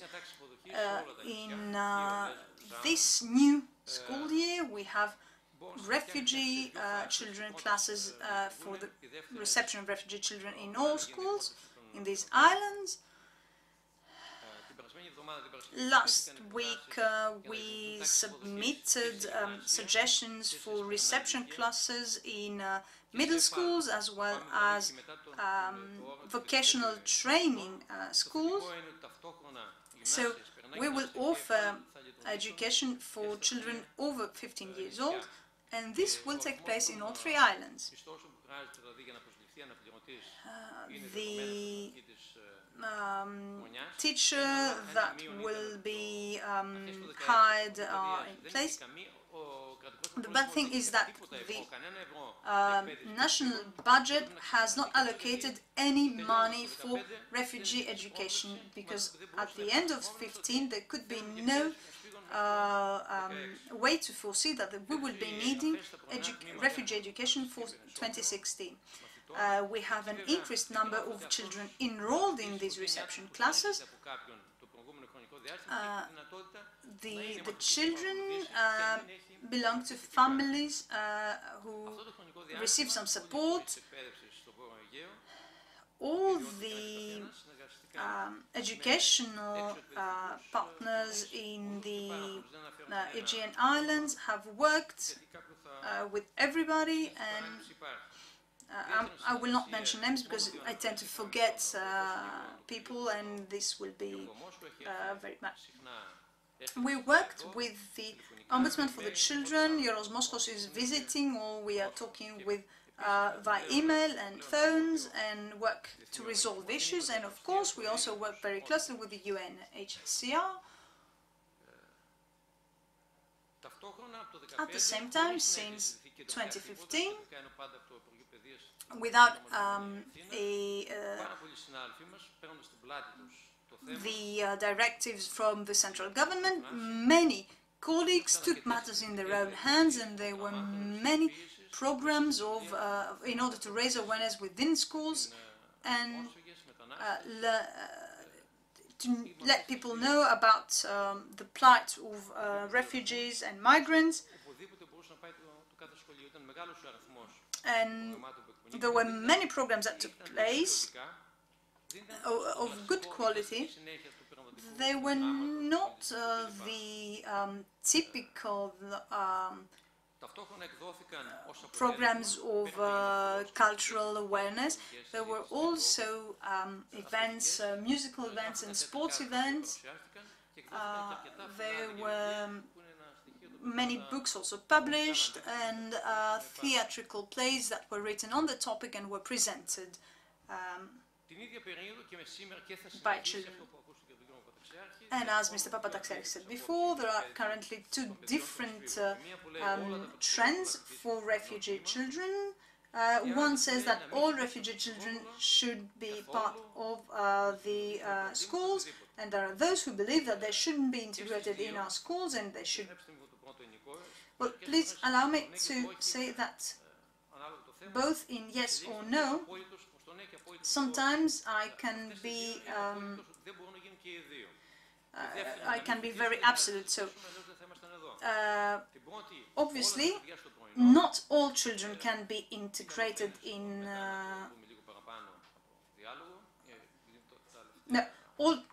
the fact that children should not attend school is out of the question, and yes, children should attend school.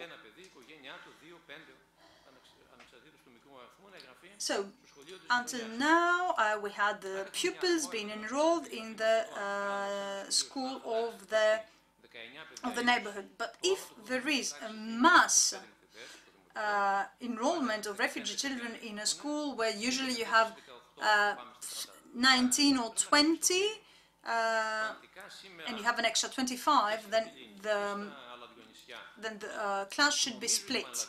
So I think that both in Mytilene as well as in other islands, there are not as many other free classes and halls in schools. So apart from this great influx of children, there's not enough space for all children in the morning school. But the most important thing is that these children that will be enrolled in X elementary class, if this is a vast number, the teacher teaching language, mathematics or physics won't be able to respond to their obligations. So when we met in Athens in 2015, I had written out these words and said and I say to you before that I feel that we will be making tentative steps. So every new issue we will have to look into it and either refer it to the central government for the Ministry of Education or deal with it locally. But we have to make tentative steps and be sure about what we do. And we're saying that the issue of refugee children education is a very sensitive matter, and it cannot be resolved with a decision of law, a circular of the ministry, because circulars are there, but it is us, teachers and professors, that will give meaning to these circulars. So if we have hostile teachers, hostile parents, the result will be negative, and this is not what we want. So we have to adapt. So this is what I wanted to say. Thank you very much. I hope that I made you understand what was the initial environment and what will take place in the future. Thank you very much, Mr. Kalargalis. Please allow me to make two comments. Yes, it is very important for the repository to include such subjects in the documentation, because we need to have the results of the actions and what takes place in education, problems that arise, because or that are manufactured, because there are not the necessary terms for refugee children, for example, to be integrated in the classroom. And the coordinators for education of refugees have done work, and I think that this will bear fruit. And teachers might have to see, apart from reception classes that are in place since the beginning of the 90s and the education material that was produced back then, the conditions have changed, and we have to change also the educational tools we have. So we might have new pedagogical material imbued with multicultural elements. Now let's move on to Mrs. Maria Theodosiou, Refugee Education Coordinator from Samos. And it is important to say that, in fact, the collection of information from all the islands is very important for the Observatory and its lively involvement in the Aegean.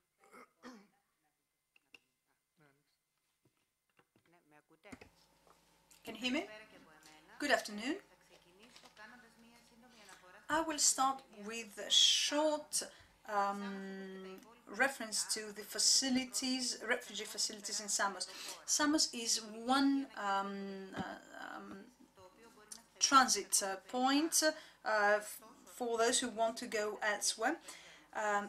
Currently, in a facility of meant for 700 people, 1,500 people are residing there, some in tents. There are families living in apartments in Vathi within the framework of the Estia UNHCR program, and there are also unaccompanied minors who live in the infrastructure of Metadrasis. The unaccompanied minors is the most permanent population of migrants and refugees in Samos. The average stay of people in Samos are about 60 days. Some are sent back to Turkey and others are moving forward to the destination. So this year is the first year where the refugee children were integrated in classrooms. The children in classrooms are only those who live in apartments and the facilities outside the center. The children in the center have no access to regular education. This has to do with the fact that this very large population of children cannot be included in the classrooms. We are also waiting for a kindergarten for the refugee children and infants. There are reception classes in the elementary schools, and we are waiting for reception classes in middle school and vocational training. What is equally important is the acceptance of the local society in for the integration of children in schools. And I have to say that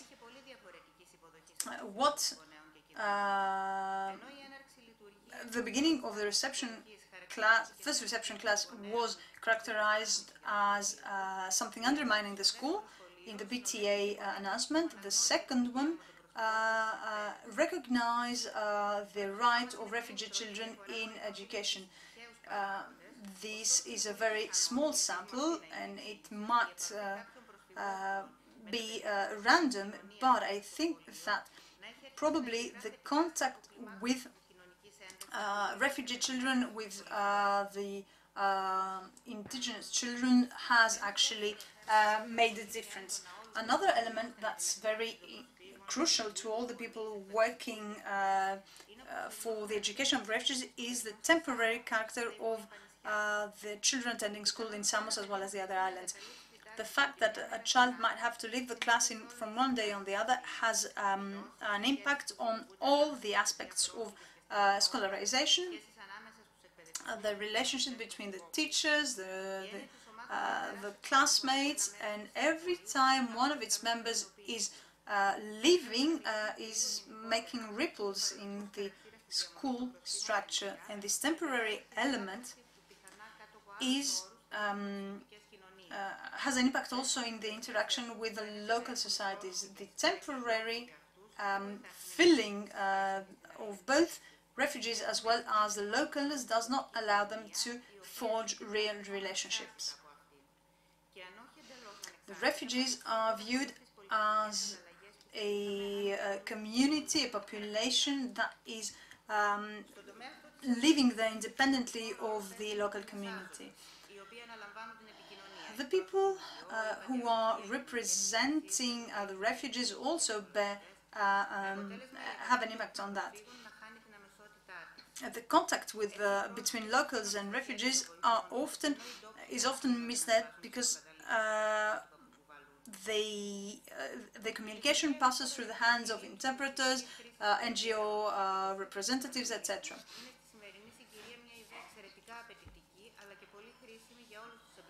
So, it is important to the observatory is actually creating a space of communication and brings into contact all the involved people. The structure of the website is very detailed and allows us to view all the elements. Our suggestion in order to enrich the web platform of the observatory would be about the inclusion of a field where the refugee education coordinators can update information about the enrolled children and all the other aspects. There should also be references to the informal education, and this would be very useful both to the refugee education coordinators themselves as well as anybody who's interested in the education of refugees in the islands. Another suggestion for the observatory is linked to the violent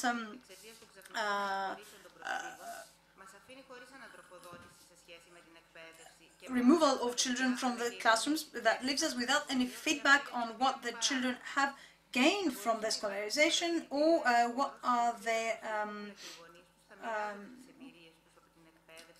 their complaints are. So there could be a space within the repository where they can share what was beneficial for them, what was hard for them, what gave them hope, what actually made them continue their education. So such an addition could be actually helpful to the other refugee children who will be integrated in education. So I would like to close my intervention with all the best wishes to the Observatory, because it will be, in the hope that it will be a great tool for everybody. Thank you very much. Of course, Mr. Papataxiarchis, I'm certain you have taken down this, you jotted down this suggestion, because children want to express themselves, but they don't have the place where to express, the forum, and we should know what happens to the children who go to school, and what happens with children who have never been to school, but they are the right age. So there are very important issues pertaining to social cohesion and security, and we shouldn't consider that these are not manageable. These are the things that will improve social integration and cohesion and reinforce solidarity,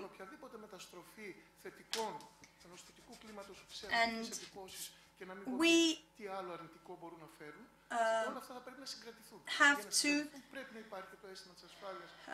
create a sense of security and safety in local societies as well, in order to make them feel that they can offer more to the refugee population. This is the way to contribute, I think. Local societies should offer their assistance. And now let's move to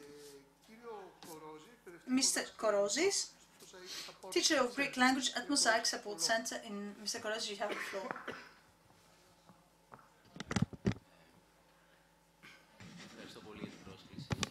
Thank you very much for your invitation. I will be very succinct and brief, because I'm interested in having a discussion about what will be talked here around the round table. So I came to Lesbos in 2012, in September, and December 2012, I felt for the first time, I experienced a shipwreck. It was a shocking moment, because I understood that I am living at a place where, from now on, people might be washed on its shores and dead. In 2014, I started teaching Greek in Pikpa, and for a year and a half, I taught Greek in Moria.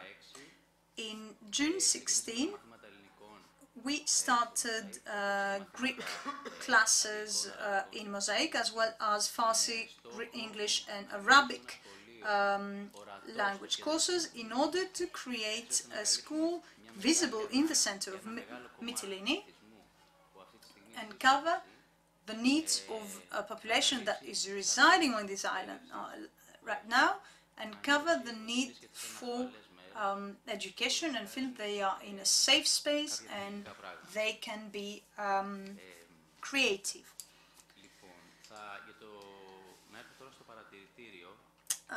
As for now, regarding the observatory, I think it is a great project. I think it is very soon to be able to, I don't know, say something very concrete, because the website is being constructed right now.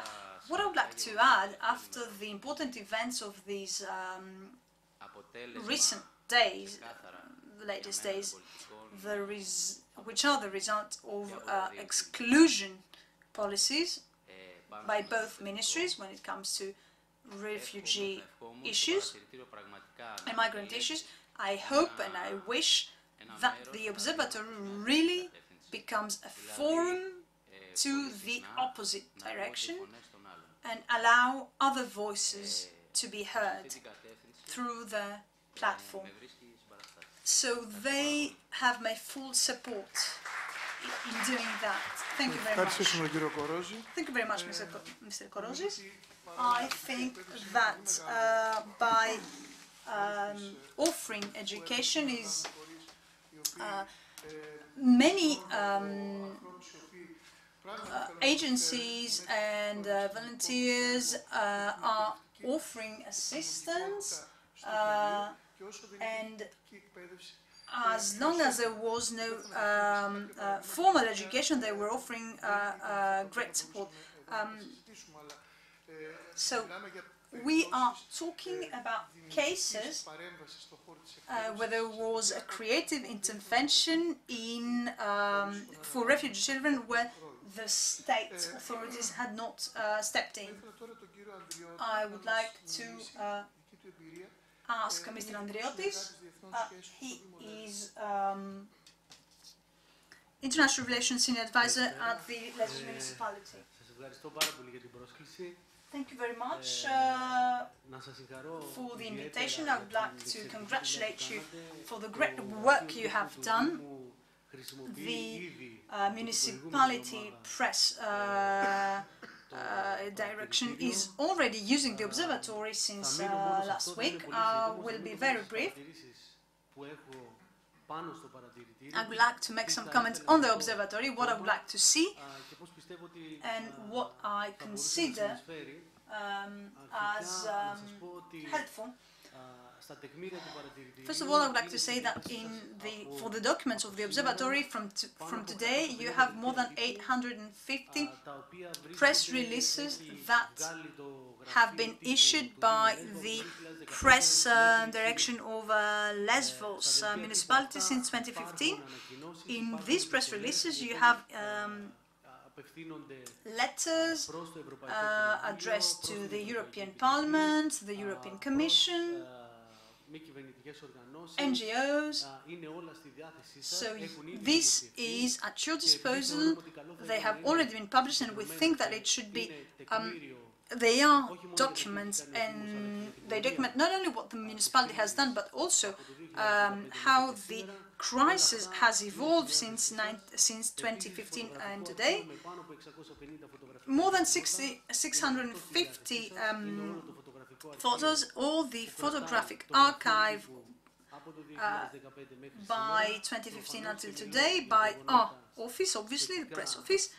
I'm talking about events related to the refugee crisis issues. I would like to say that because I think that the observatory should have more press releases from all the people involved, and perhaps less references and of articles, and not because articles are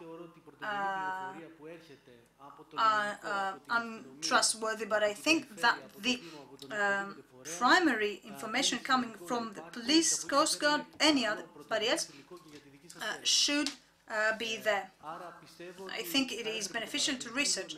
So the observatories should have more press releases. This is something we could assist you in very easily, working with the Secretariat of Media, and it will be a great addition. Furthermore, the observatory could include something else. You talked about communicating with refugee and asylum seekers and the migrants, and I think they should have been given information regarding the procedures. If I'm not mistaken, there is the European Studies seat at the university, so that you can get information. I have seen the graph from for the procedure of asylum seeking procedure. This is a bit chaotic, so I think you should offer them information about that, as well as the EU asylum policy.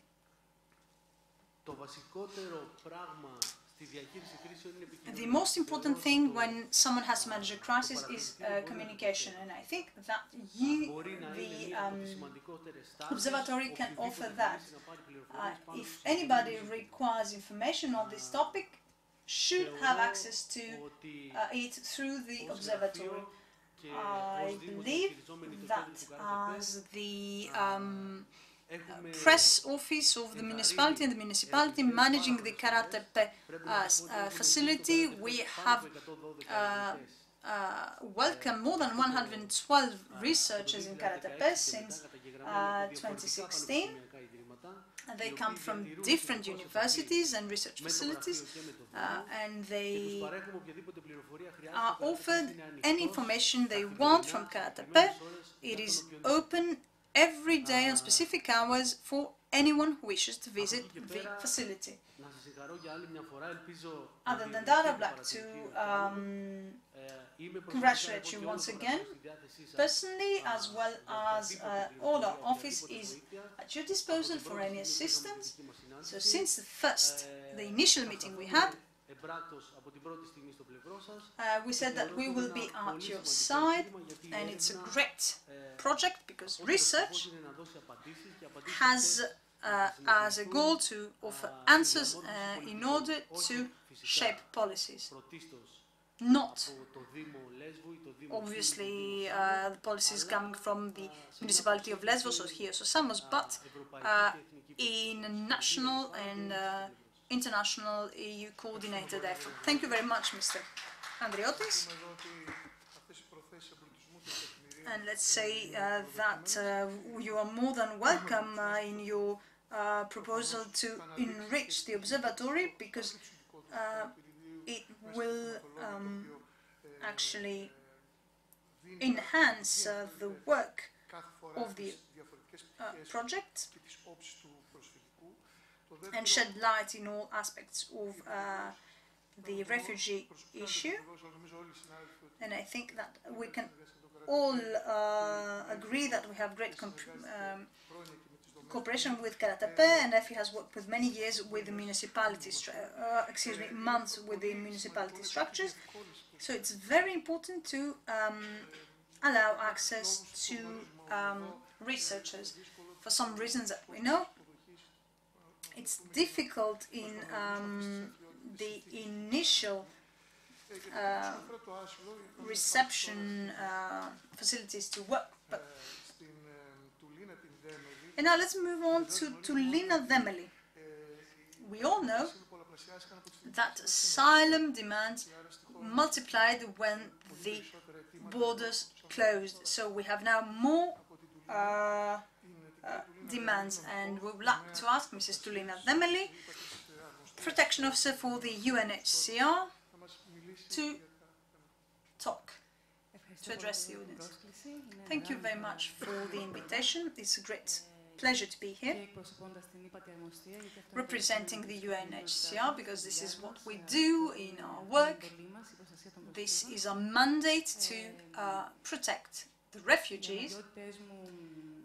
My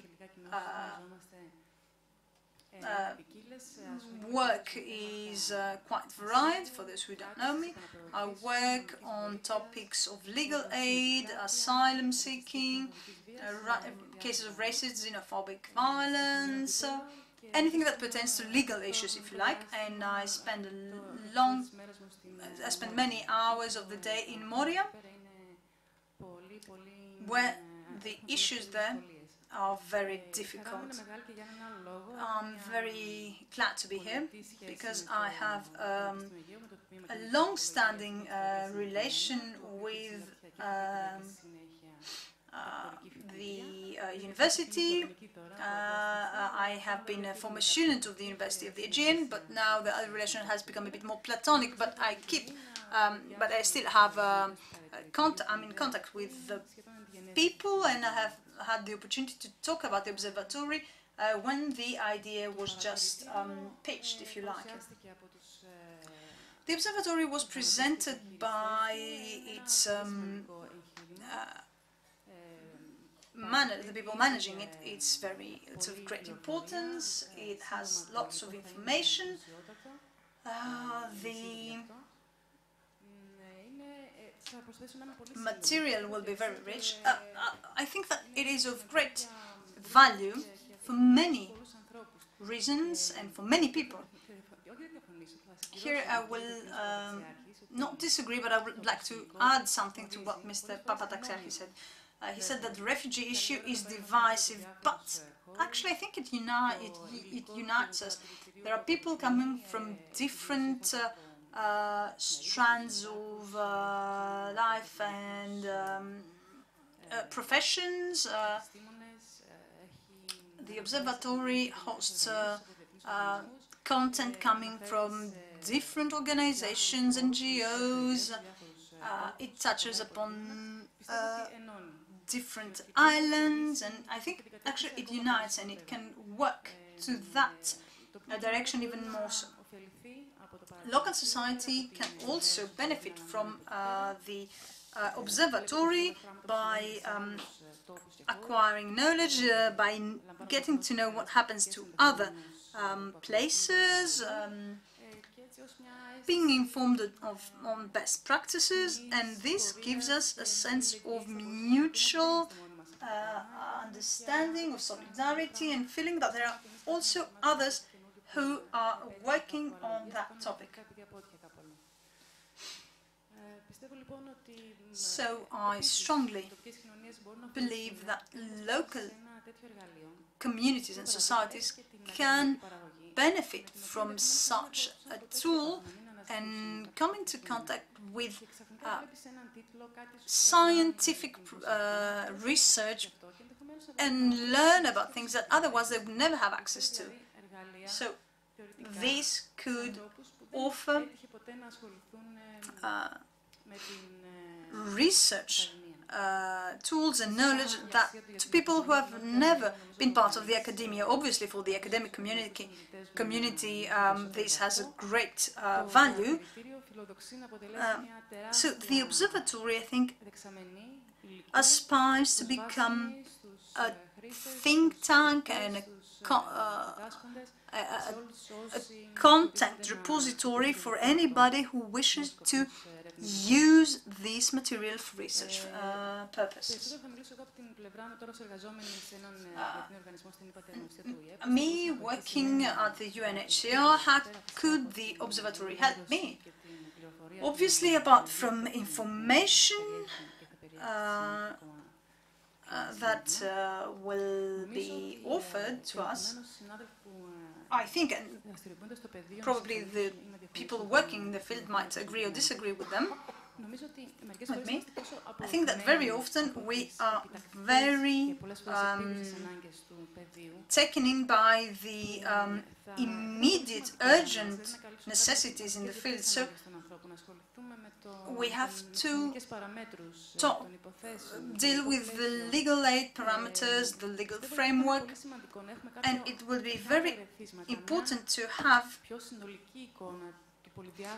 other information of this very complex issue. It would allow us to take a step back and look at things and reset our priorities, our needs, the necessity on how to act, reprioritize our policies. By visiting the website of the Observatory as well, the repository, actually I had the opportunity to take a step back and revisit elements, characteristics of this multidimensional refugee issue that might have taken,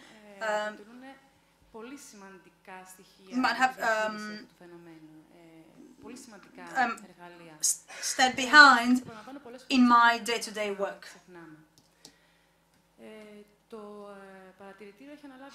The observatory has assumed a huge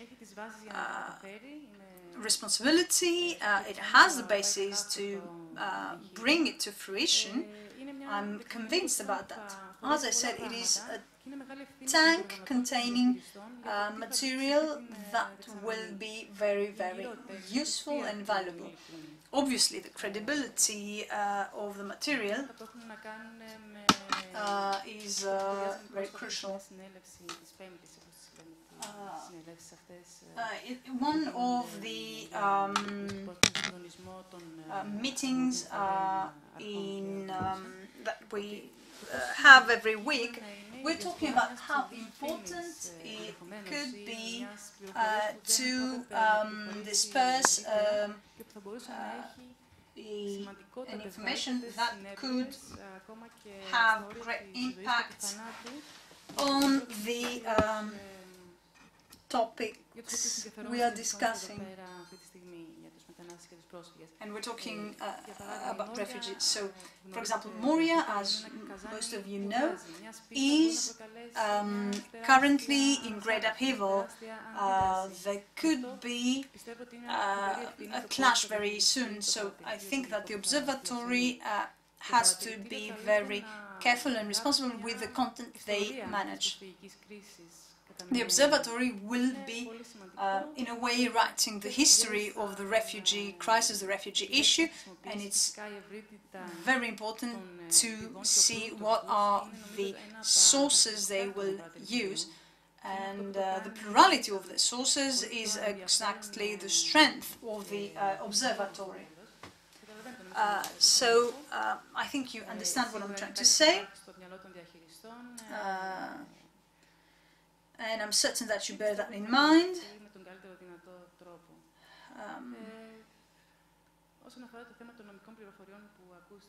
So regarding the legal issues and giving information about the asylum-seeking procedure, things are changing very often.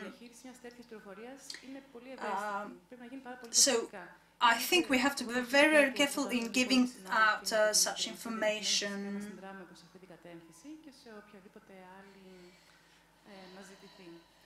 And I think Natasha will agree with me. We can help you, of course, in anything you might want. We are very happy that we have access to that wealth of information, and thank you very much and congratulations. Να πούμε ότι με τους πρώτους που συζητήσαμε εδώ για το ζήτημα του παρατηρητηρίου πριν βγει στον αέρα ήταν με εκπροσώπους. One of the things we have discussed before the observatory was launched, we talked with the representative of the UNHCR, and Mr. Papatakis talked about that, and there were issues that were brought forth about the management of information, the credibility of information, and how that will be tested in time. And obviously, the most sensitive of issues are the issues pertaining to asylum seeking and asylum itself, and as the opportunity of gaining information, this is crucial, but the procedures change very often, and it is very hard to have any intervention by other entities. I think now we can move on to the next intervention, which is rather close, I guess, to what Mrs. Demeli just said. So I would like to give the floor to Mrs. Natasha Strachini, attorney at law, member of LATHRA at the Aegean Refugee Committee. You have the floor. Thank you very much for the invitation and the challenge to rise to the occasion and of this discussion. I have been working for the last 3 years on the refugee issue, the support of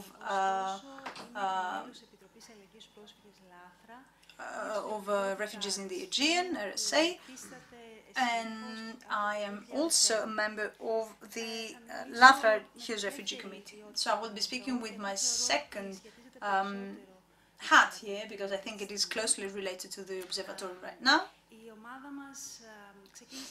Our group started working when we had these systematic arrivals of refugees in Chios, and this was 16 years ago. So all these years we tried to be close to their plight with our presence on websites and Facebook, and we took the first children to school in 2006 when they were still locked up in detention centers. And we are following very closely what changes. What changed in 2015 was the intensity. Indeed, it was something we have never seen before, and I hope that will never take place again. This is not something we could know, obviously. So these were historical moments. Indeed, it was very, very difficult to deal with it. There was a multitude of publications and photos, and we were all witnessing a thing that lasted for a year and a half. All the people living on the islands know that we've practically become a zoo of researchers. It's very hard to focus on things. I saw the pictures before from the archive of Dionysus in Molivus, and I remember that me and Tulina met 10 years ago at a panel. This is part of the history, so I'm wondering whether the Observatory will be able to have all this information. I will disagree on the fact that press releases have to be registered and recorded.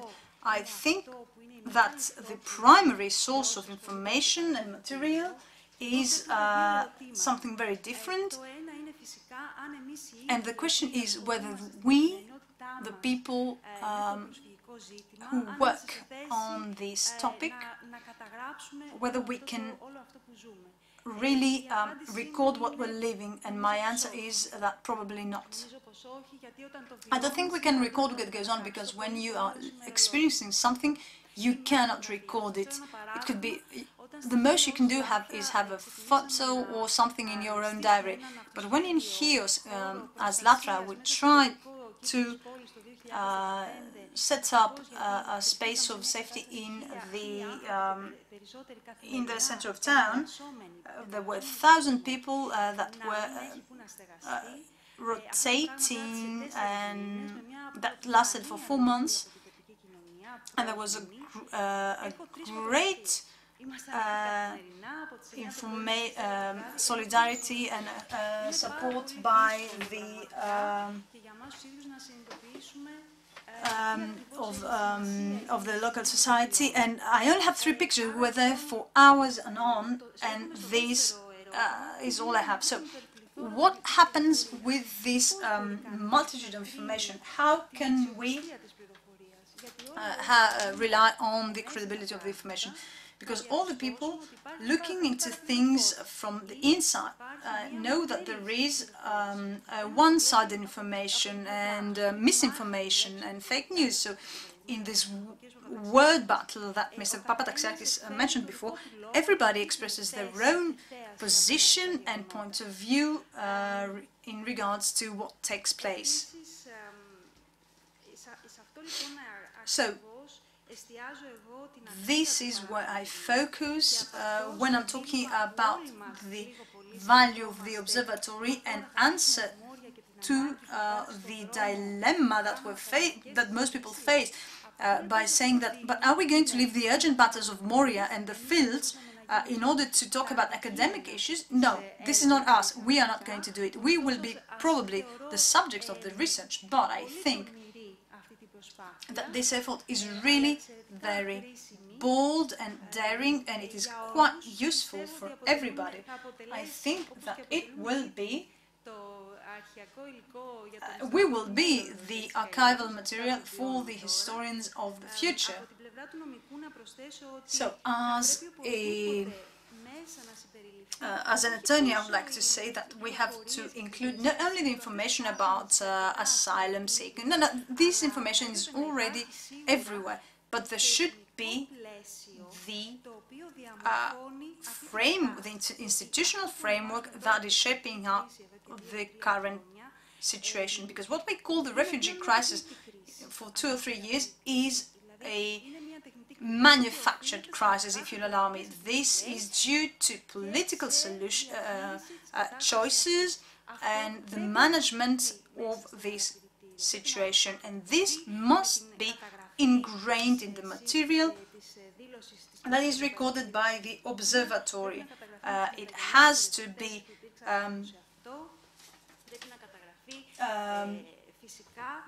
made, it has to be recorded with the agreement with Turkey, with the statistical element and facts and figures. So it's important to highlight this institutional framework that causes the isolation of these people on remote islands. We cannot have that through the press release of Latra or ex-municipality that say that geographical limitation, isolation is useful. So we have to look at it from different angles, and this is why the Observatory is a challenge and not the refugee issue is a challenge. The Observatory is also a challenge and an opportunity. In fact, I think that the other speakers also talked about the need to collect data, and we're not talking about ready-made information that will be just uploaded on the Observatory. There is also, for example, oral history that can be recorded. Obviously, there's an issue of subjectivity, but there are tools to manage issues of subjectivity. And I believe that towards this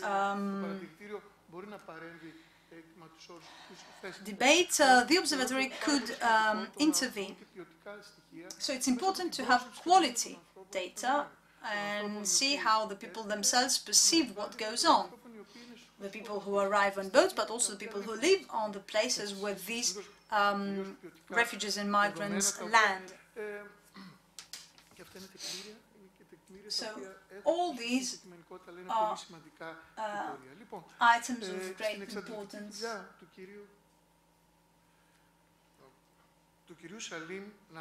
And now let's listen to the intervention of Mr. Salim Nabi. He's an interpreter. His work is really exhaustive. During the break he told me that he's working more than 14-15 hours a day. This is exhaustive. And he translates English to Farsi and Farsi to English, and for sensitive issues that there's also legal terminology. So Salim, you have the floor. Hey everyone.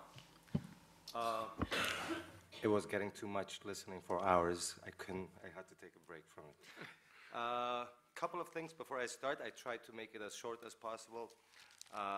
So first thing, I am not really the official interpreter for the legal center.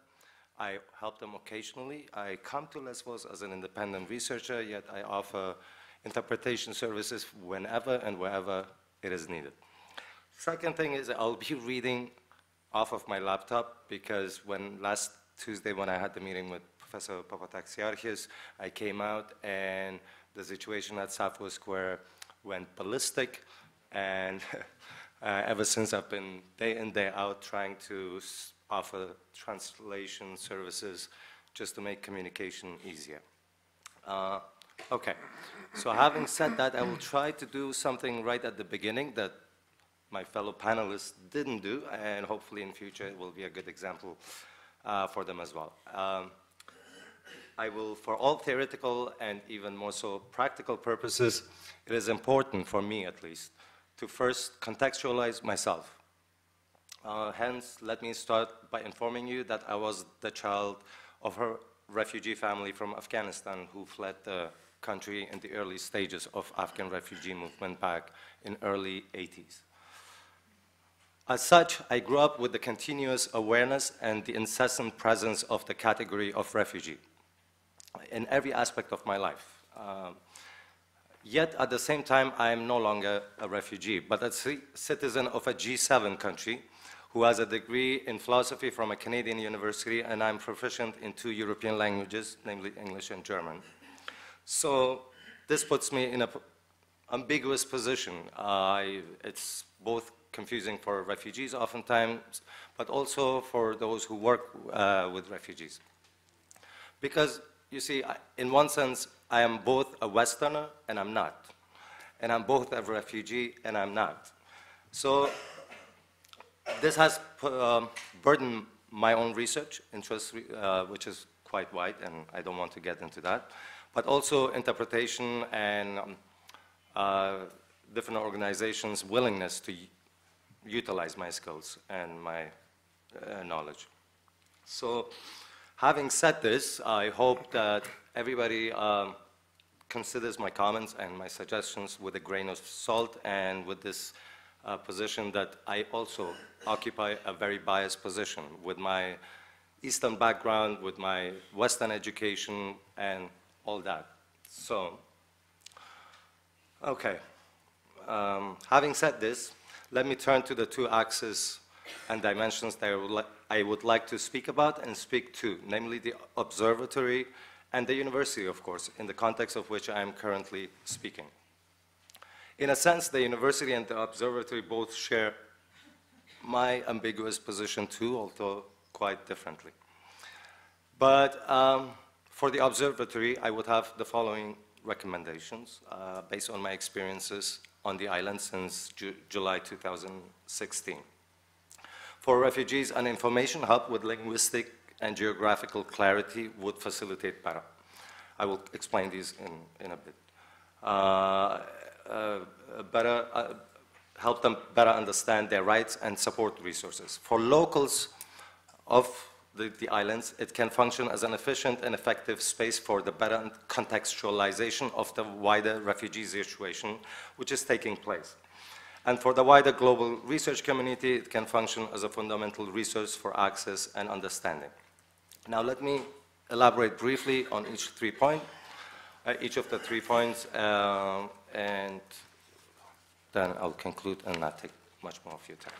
So on the first point, there are perhaps endless number of resources for refugees online. In 2016, when I arrived here in July, I started looking around on internet. There are many, many resources, but even for someone who is used to research, it was impossible for me to get a picture of what to do, for instance, in Lesbos, or how to inform people in Turkey, although these resources are available from Turkey all the way literally to Canada, where I live currently, of course.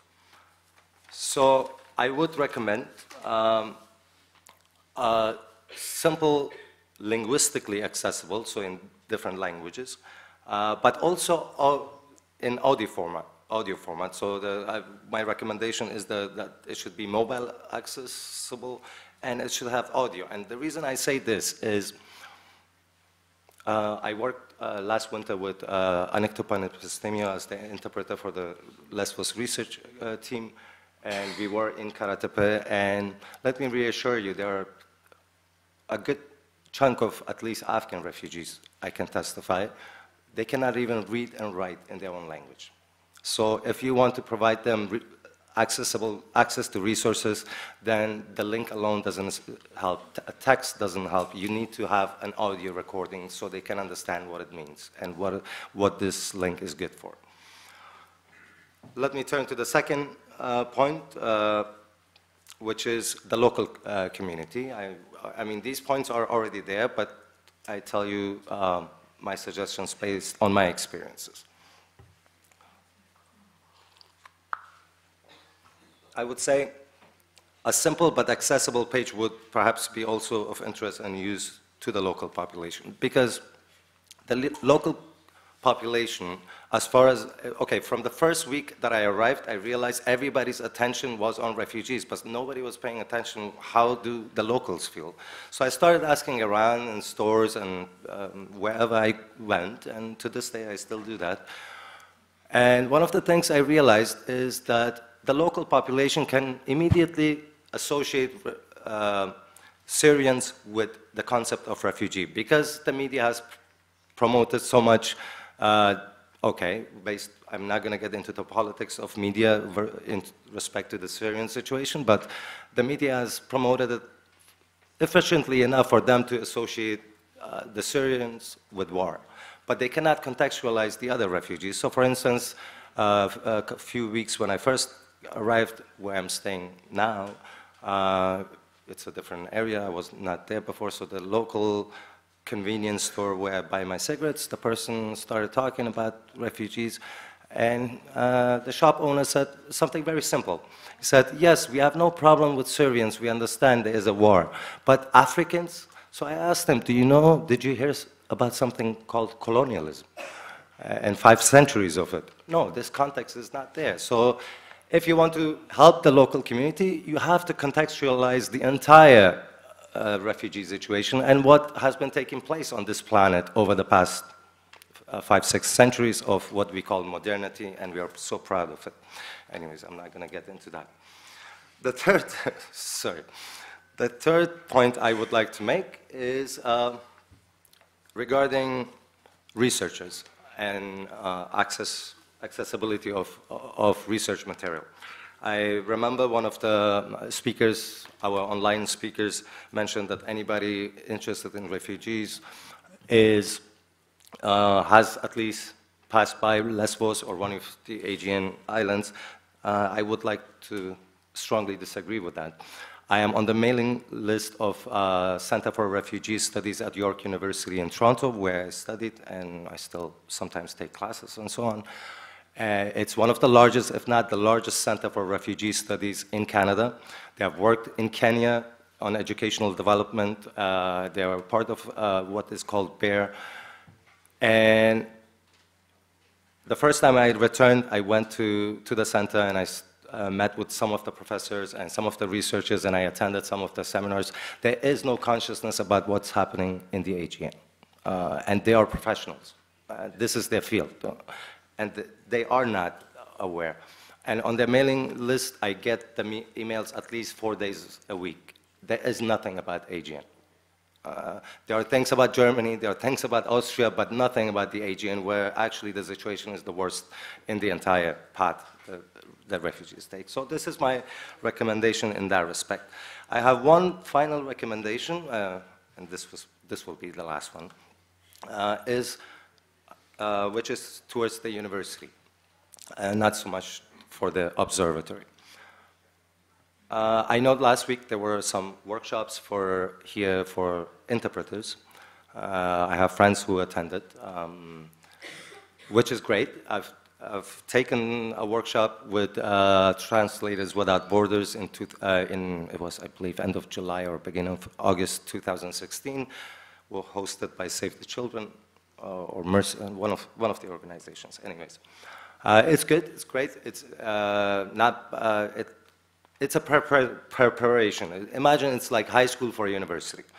But for interpretation, and I've seen this day in, day out in this island, the interpreters have no background in the field that they're interpreting.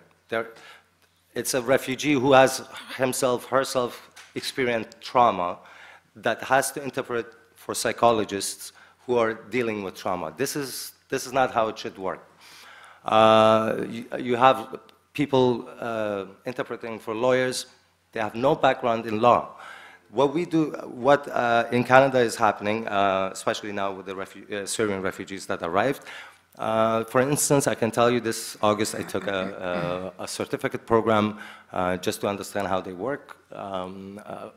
Canadian Mental Health, Canadian Center for Addiction and Mental Health offers every 3 months, I believe, for caseworkers as well as interpreters specifically, certificate programs that are online and in which one can learn about the basics of psychological education. So they learn what is trauma, what is psychosis, therapy, and all the basics that you need. They will not become psychologists, but they will be sufficiently enough trained to be able to communicate to a psychologist in the technical terms that they have. And none of the interpreters you have here at this point, I reassure you, has that capacity.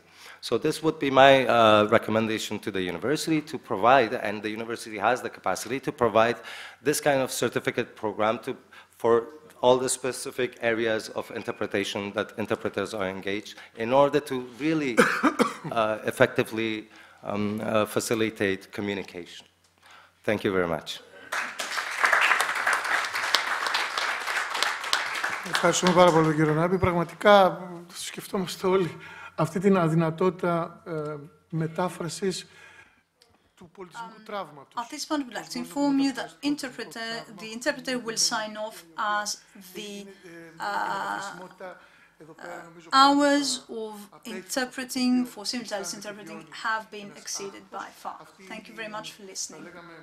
Η βία αυτή, η βία την οποία έχει υποστεί και μεταφράζεται ως μια τραυματική εμπειρία ή ένα πολιτισμικό τραύμα που συνηθίζουμε να λέμε στην κοινωνιολογία.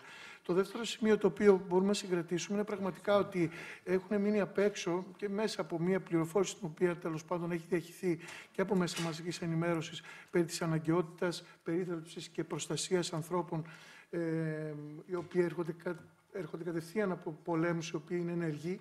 Έτσι, υπάρχουν εστίες πολέμου, βλέπουμε στις ειδήσεις, άρα λοιπόν οι Σύριοι, αλλά υπάρχουν πάρα πολλές άλλες πληθυσμιακές κατηγορίες ανθρώπων που έρχονται από πολέμους οι οποίοι δεν έχουν σταματήσει. Απλά δεν υπάρχει η μετάδοση πληροφορίας σε τέτοιο βαθμό, ώστε να γνωρίζουμε ότι πράγματι είναι άνθρωποι που έχουν περιπλανηθεί από πολέμους οι οποίοι υπήρχαν σε μία ένταση μεγάλη παλιά, πιθανότατα τώρα μην είναι σε τέτοια μεγάλη ένταση, αλλά τοπικά υπάρχουν πάρα πολλές εστίες συγκρούσεων. Και αυτοί οι άνθρωποι είναι περιπλανόμενοι χρόνια.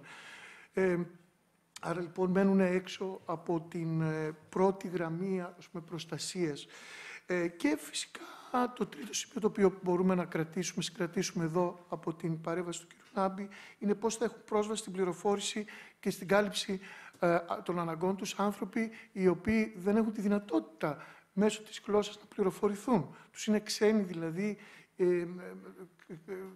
ξένος τρόπος με τον οποίο μπορούν να έχουν πρόσβαση σε αγαθά τα οποία είναι της άμεσης προτεραιότητάς τους. Έτσι. Αυτά τα τρία σημεία νομίζω ότι είναι έτσι σημαντικά και από την παρουσίαση. Τώρα να περάσουμε στην κυρία Παπαγεωργίου. Η κυρία Μελίνα Παπαγεωργίου είναι εκπαιδευτικός μέλος της κίνησης για τα ανθρώπινα δικαιώματα, αλληλεγγύη στους πρόσφυγες Σάμος. Κυρία Παπαγεωργίου, έχει το λόγο. Καλησπέρα και από μένα. Χαίρομαι που είμαι εδώ μαζί σας. Είμαι μέλος από το 2008 στην κίνηση για τα ανθρώπινα δικαιώματα αλληλεγγύη στους πρόσφυγες, τότε που πήγα στη Σάμο για να εργαστώ. Η κίνηση όμως δημιουργήθηκε το 2004, όταν κάποια μέλη της αντιλήφθηκαν στο κέντρο της πόλης, σε ένα παλιό εγκαταλελειμμένο κτίριο, ότι υπήρχαν άνθρωποι φυλακισμένοι, χωρίς κανένας να ξέρει τι συνέβαινε εκεί. Αυτό πήρε δημοσιότητα και δημιουργήθηκε τότε το καινούριο κέντρο κράτησης με καλύτερες προδιαγραφές. Από τότε η κίνηση επιδιώκει να έχει επαφή με τον προσφυγικό και μεταναστευτικό κόσμο και η δράση της κινείται σε τρεις τομείς βασικά. Αρχικά προσφέρει υλική βοήθεια εκεί όπου υπάρχει έλλειψη μέσα στο πέρασμα όλων αυτών των χρόνων, ανάλογα με τις ανάγκες που υπάρχουν. Συλλέγει ρούχα, τρόφιμα, είδη πρώτης ανάγκης. Προσπαθεί να βοηθήσει στην ενσωμάτωση των ανθρώπων αυτών στην τοπική κοινωνία, κάνοντας μαθήματα ελληνικών και οργανώνοντας δραστηριότητες μαζί τους, όπως απογεύματα με τσάι και κουβέντα, συλλογική κουζίνα κάποιες φορές, εκδρομές στη φύση, μουσικές βραδιές, ομάδα πλεξίματος. Στη συνέχεια προσπαθεί να ευαισθητοποιήσει την τοπική κοινωνία με στόχο τη μείωση της επιθετικότητας και της ξενοφοβίας. Διοργανώνει εκδηλώσεις όπως αντιρατσιστικά φεστιβάλ το καλοκαίρι, συναυλίες αλληλεγγύης, προβολή ταινιών, διοργάνωση ομιλιών και συζητήσεις που αφορούν το προσφυγικό. Και τέλος, ως συλλογικότητα, μας ενδιαφέρει να εντοπίζουμε, να καταγράφουμε και να καταγγέλουμε τυχόν παραβιάσεις ανθρωπίνων δικαιωμάτων, περιστατικά βίας και φαινόμενα ρατσισμού που πέφτουν στην αντίληψή μας. Παρεμβαίνουμε μέσω δικηγόρων και εισαγγελέα, κάνουμε επισκέψεις στα κρατητήρια όποτε αυτό είναι δυνατό, γιατί η είσοδος δεν είναι πάντα επιτρεπτή. Εκδίδουμε δελτία τύπου σε μέσα τοπικής και εθνικής εμβέλειας. Αυτή είναι με λίγα λόγια η δράση της κίνησης. Μας απασχολούν τα κρούσματα ξενοφοβίας στο νησί μας, ιδιαίτερα τον τελευταίο καιρό, καθώς και κάποια μεμονωμένα περιστατικά βίας, ενάντια σε πρόσφυγες, αλλά και σε εργαζόμενους που δουλεύουν σε ΜΚΟ. Όπως μας απασχολεί και ο ρόλος που παίζουν τα τοπικά μέσα μαζικής ενημέρωσης. Τον τελευταίο καιρό, μάλιστα, ακούμε και διαβάζουμε προτροπή για χρήση όπλων και γι' αυτό συγκεκριμένα έχουμε καταθέσει στον εισαγγελέα ένα φάκελο προς διερεύνηση των περιστατικών αυτών. Όσο αφορά τα συναισθήματά μας, μέσα από τη συναναστροφή μας με τους πρόσφυγες και τους μετανάστες, είναι αντιφατικά. Από τη μία νιώθουμε χαρά που συμβάλλουμε ώστε να γίνεται η καθημερινότητά τους πιο φωτεινή σε ένα βαθμό, αλλά από την άλλη νιώθουμε ματαιωμένοι όταν αποχαιρετιόμαστε και εμείς πάμε στο σπίτι μας και εκείνοι γυρνούν στη σκηνή τους, που δεν ξέρουν αν θα βρέξει, αν θα τη σκίσει ο αέρας, αν θα πλημμυρίσουν τα πράγματά τους. Όσο αφορά τώρα το παρατηρητήριο, το θεωρούμε πολύ σημαντικό, γιατί μπορεί να δώσει προοπτική, να έχουμε λόγο όλοι εμείς και να βοηθήσει στη μεταξύ μας επικοινωνία. Έχει πλούσιο υλικό με τη δυνατότητα να γίνει ακόμα πλουσιότερο και να βοηθήσει στην καλύτερη διαχείριση του προσφυγικού. Είναι επιστημονικό site και αυτό του δίνει εγκυρότητα, αλλά ίσως να γινόταν πιο θελκτικό για τον μέσο χρήστη, με επιπλέον οπτικοακουστικό υλικό, φωτογραφίες και περισσότερα βίντεο. Επίσης, θα ήταν χρήσιμο να υπάρχει ένας χώρος αφιερωμένος αποκλειστικά σε κρούσματα ξενοφοβίας σε όλα τα νησιά του Αιγαίου μαζί και αντίστοιχα ένας άλλος ξεχωριστός χώρος με πρωτοβουλίες αρμονικής συμβίωσης και ενσωμάτωσης από συλλογικότητες και άλλους δρόντες, χωρίς να χρειάζεται να μπούμε σε κάθε νησί για να βρούμε αυτές τις πληροφορίες. Μια άλλη ιδέα είναι να υπάρχουν βασικές πληροφορίες που αφορούν από τη μια τον πολιτισμό των διαφορετικών λαών που ζουν στα μέρη μας, Άραβες, Αφγανοί, Ιρανοί, που θα μας βοηθούσαν να κατανοήσουμε τις συνήθειές τους, κώδικες συμπεριφοράς, ενδυμασίας, διατροφής και από την άλλη πλευρά πληροφορίες σε φαρσί, αραβικά ή και άλλες γλώσσες, ώστε να γνωρίζουν και εκείνοι που ακριβώς έχουν έρθει. Τι δυνατότητες έχει ο κάθε τόπος να καλύψει τις ανάγκες τους. Π.χ. όσο αφορά την ιατρική περίθαλψη και τις άλλες υπηρεσίες που υπάρχουν σε κάθε τόπο, στις οποίες θα θελήσουν να έχουν πρόσβαση. Αυτή η πρόταση είναι από μία φίλη της κίνησης, η οποία είναι συριακής καταγωγής και συναναστρέφεται αραβόφωνους, που σημείωσε ότι θα ήταν έτσι, θα κάλυπτε αρκετές ανάγκες των προσφύγων και θα βοηθούσε και την αποδοχή από τις τοπικές κοινωνίες. Μάλιστα, σημείωσε ότι θα μπορούσε να υπάρχει ένας χώρος όπου να υπάρχουν παροιμίες κοινές από διάφορους λαούς ή ένα κομμάτι λογοτεχνίας μεταφρασμένο σε διαφορετικές γλώσσες, ποίηματα, παραμύθια, κάπως έτσι. Ακόμη θα μπορούσε να υπάρχει πρόσκληση σε γλώσσες που μιλούν πρόσφυγες και μετανάστες για τη δική τους συμμετοχή στο παρατηρητήριο, στέλνοντας δικές τους σκέψεις, βίντεο, ακόμα και κάποια έργα τέχνης, ζωγραφική, ποίηση. Νομίζουμε ότι θα ήταν καλό, επίσης, να δοθεί αρκετά και ο λόγος στις συλλογικότητες στο παρατηρητήριο. Τέλος, θα ευχόμασταν μέσα από την ανάδειξη όλων αυτών των θεμάτων, να βοηθήσει το παρατηρητήριο στη δικαιότερη αντιμετώπιση των προσφύγων μεταναστών, στην τήρηση των νόμων, αλλά και στη βελτίωση αυτών για την διασφάλιση των δικαιωμάτων τους. Το παρατηρητήριο έχει αξία, γιατί από τη μια πλευρά μπορεί να γίνει ένα εργαλείο για την αποδοχή των προσφύγων από τις τοπικές κοινωνίες και μια αρμονικότερη συμβίωση, ενώ από την άλλη μεριά μπορεί να αποτελέσει ένα μοχλό πίεσης και διεκδίκησης πέρα από την καταγραφή των πληροφοριών και των δεδομένων.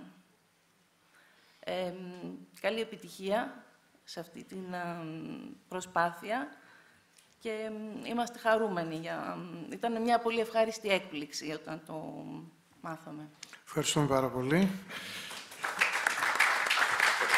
Πραγματικά η διαχείριση του χρόνου των ανθρώπων αυτών, που πολλές φορές να φανταστούμε παιδιά τώρα 15-16 χρονών, τα οποία δεν έχουν αντικείμενο, δεν έχουν με τι να ασχοληθούν, είναι μέσα έφηβοι οι οποίοι ψάχνονται αλλά δεν έχουν τι να κάνουν.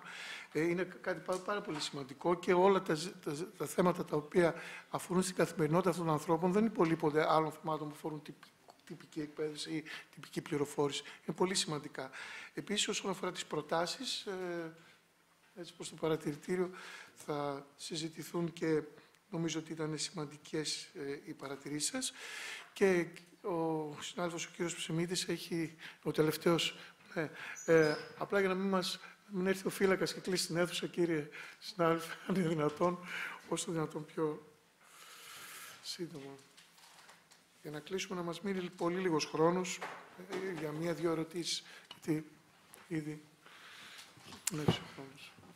Ναι, προφανώς σε αυτό το σημείο θα είμαι πολύ σύντομος.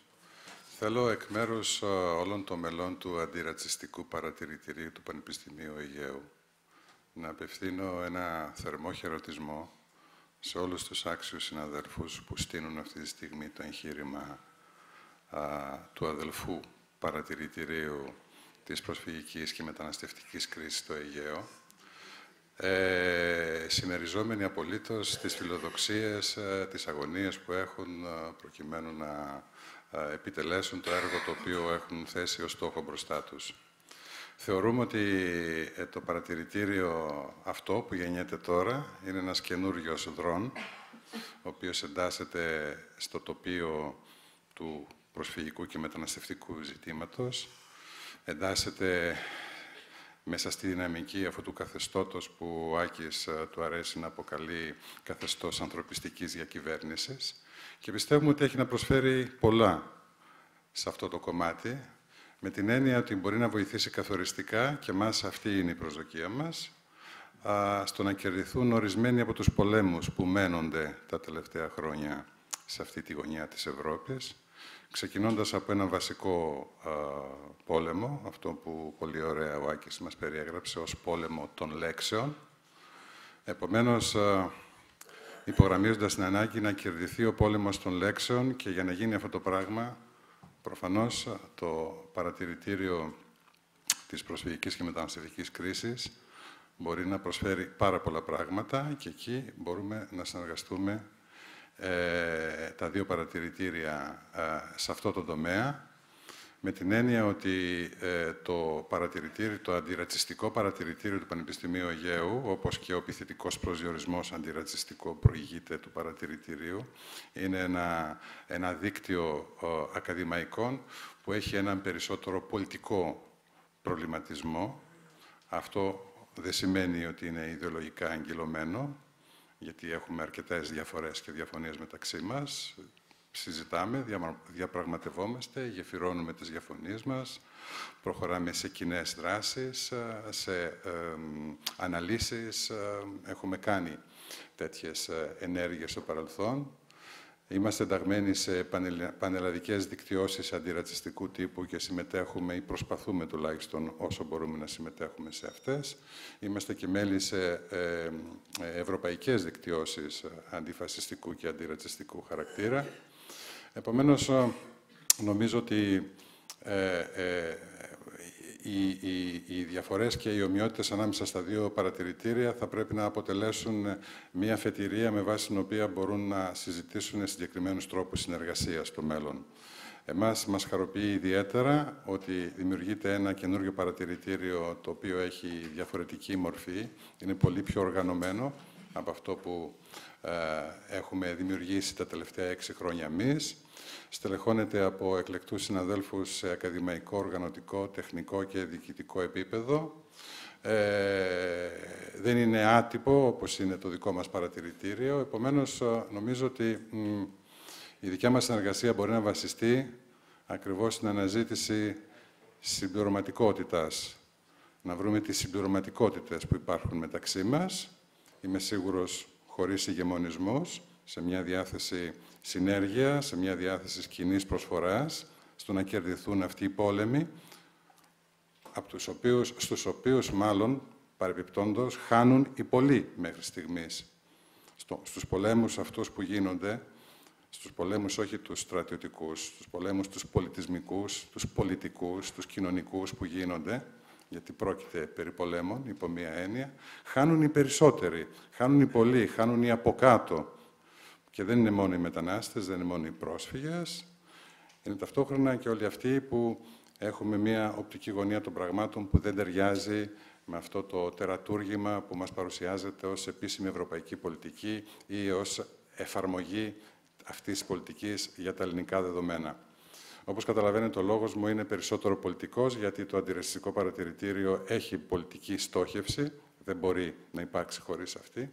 Επομένως, νομίζω ότι στην πορεία θα βρούμε τους κοινούς τόπους με βάση τους οποίους μπορούμε να συνεργαστούμε πάνω σε συγκεκριμένα θέματα για να βοηθήσουμε να κερδιθούν αυτοί οι πόλεμοι που μένονται μέχρι στιγμής. Ευχαριστώ για την πρόσκληση και εύχομαι καλή συνέχεια. Είμαι σίγουρος ότι θα υπάρξει καλή συνέχεια στην δραστηριοποίηση και στη λειτουργία του παρατηρητηρίου. Ευχαριστώ. Ευχαριστούμε και τον κύριο Ψημίτη.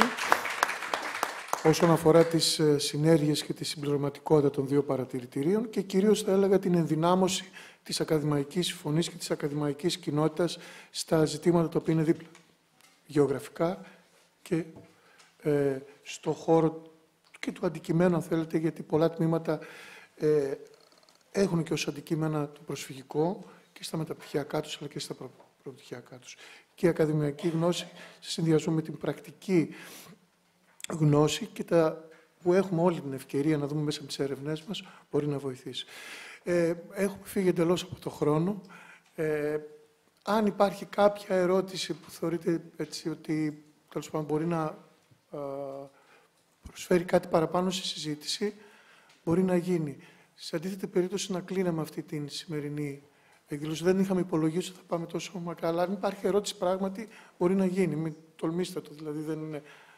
Θέλω να σας αποτρέψω.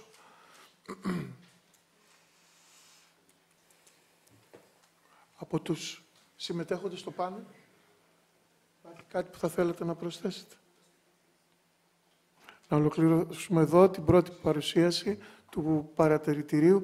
Ευχαριστώ όλες και όλους που συμμετείχαν εκ μέρους του παρατηρητηρίου, τους συμμετέχοντες εδώ, αλλά και όσους και όσες ήρθατε και παρακολουθήσατε και συμμετείχατε σε αυτήν την εκδήλωση. Ευχαριστούμε πάρα πολύ. Καλή σας νύχτα.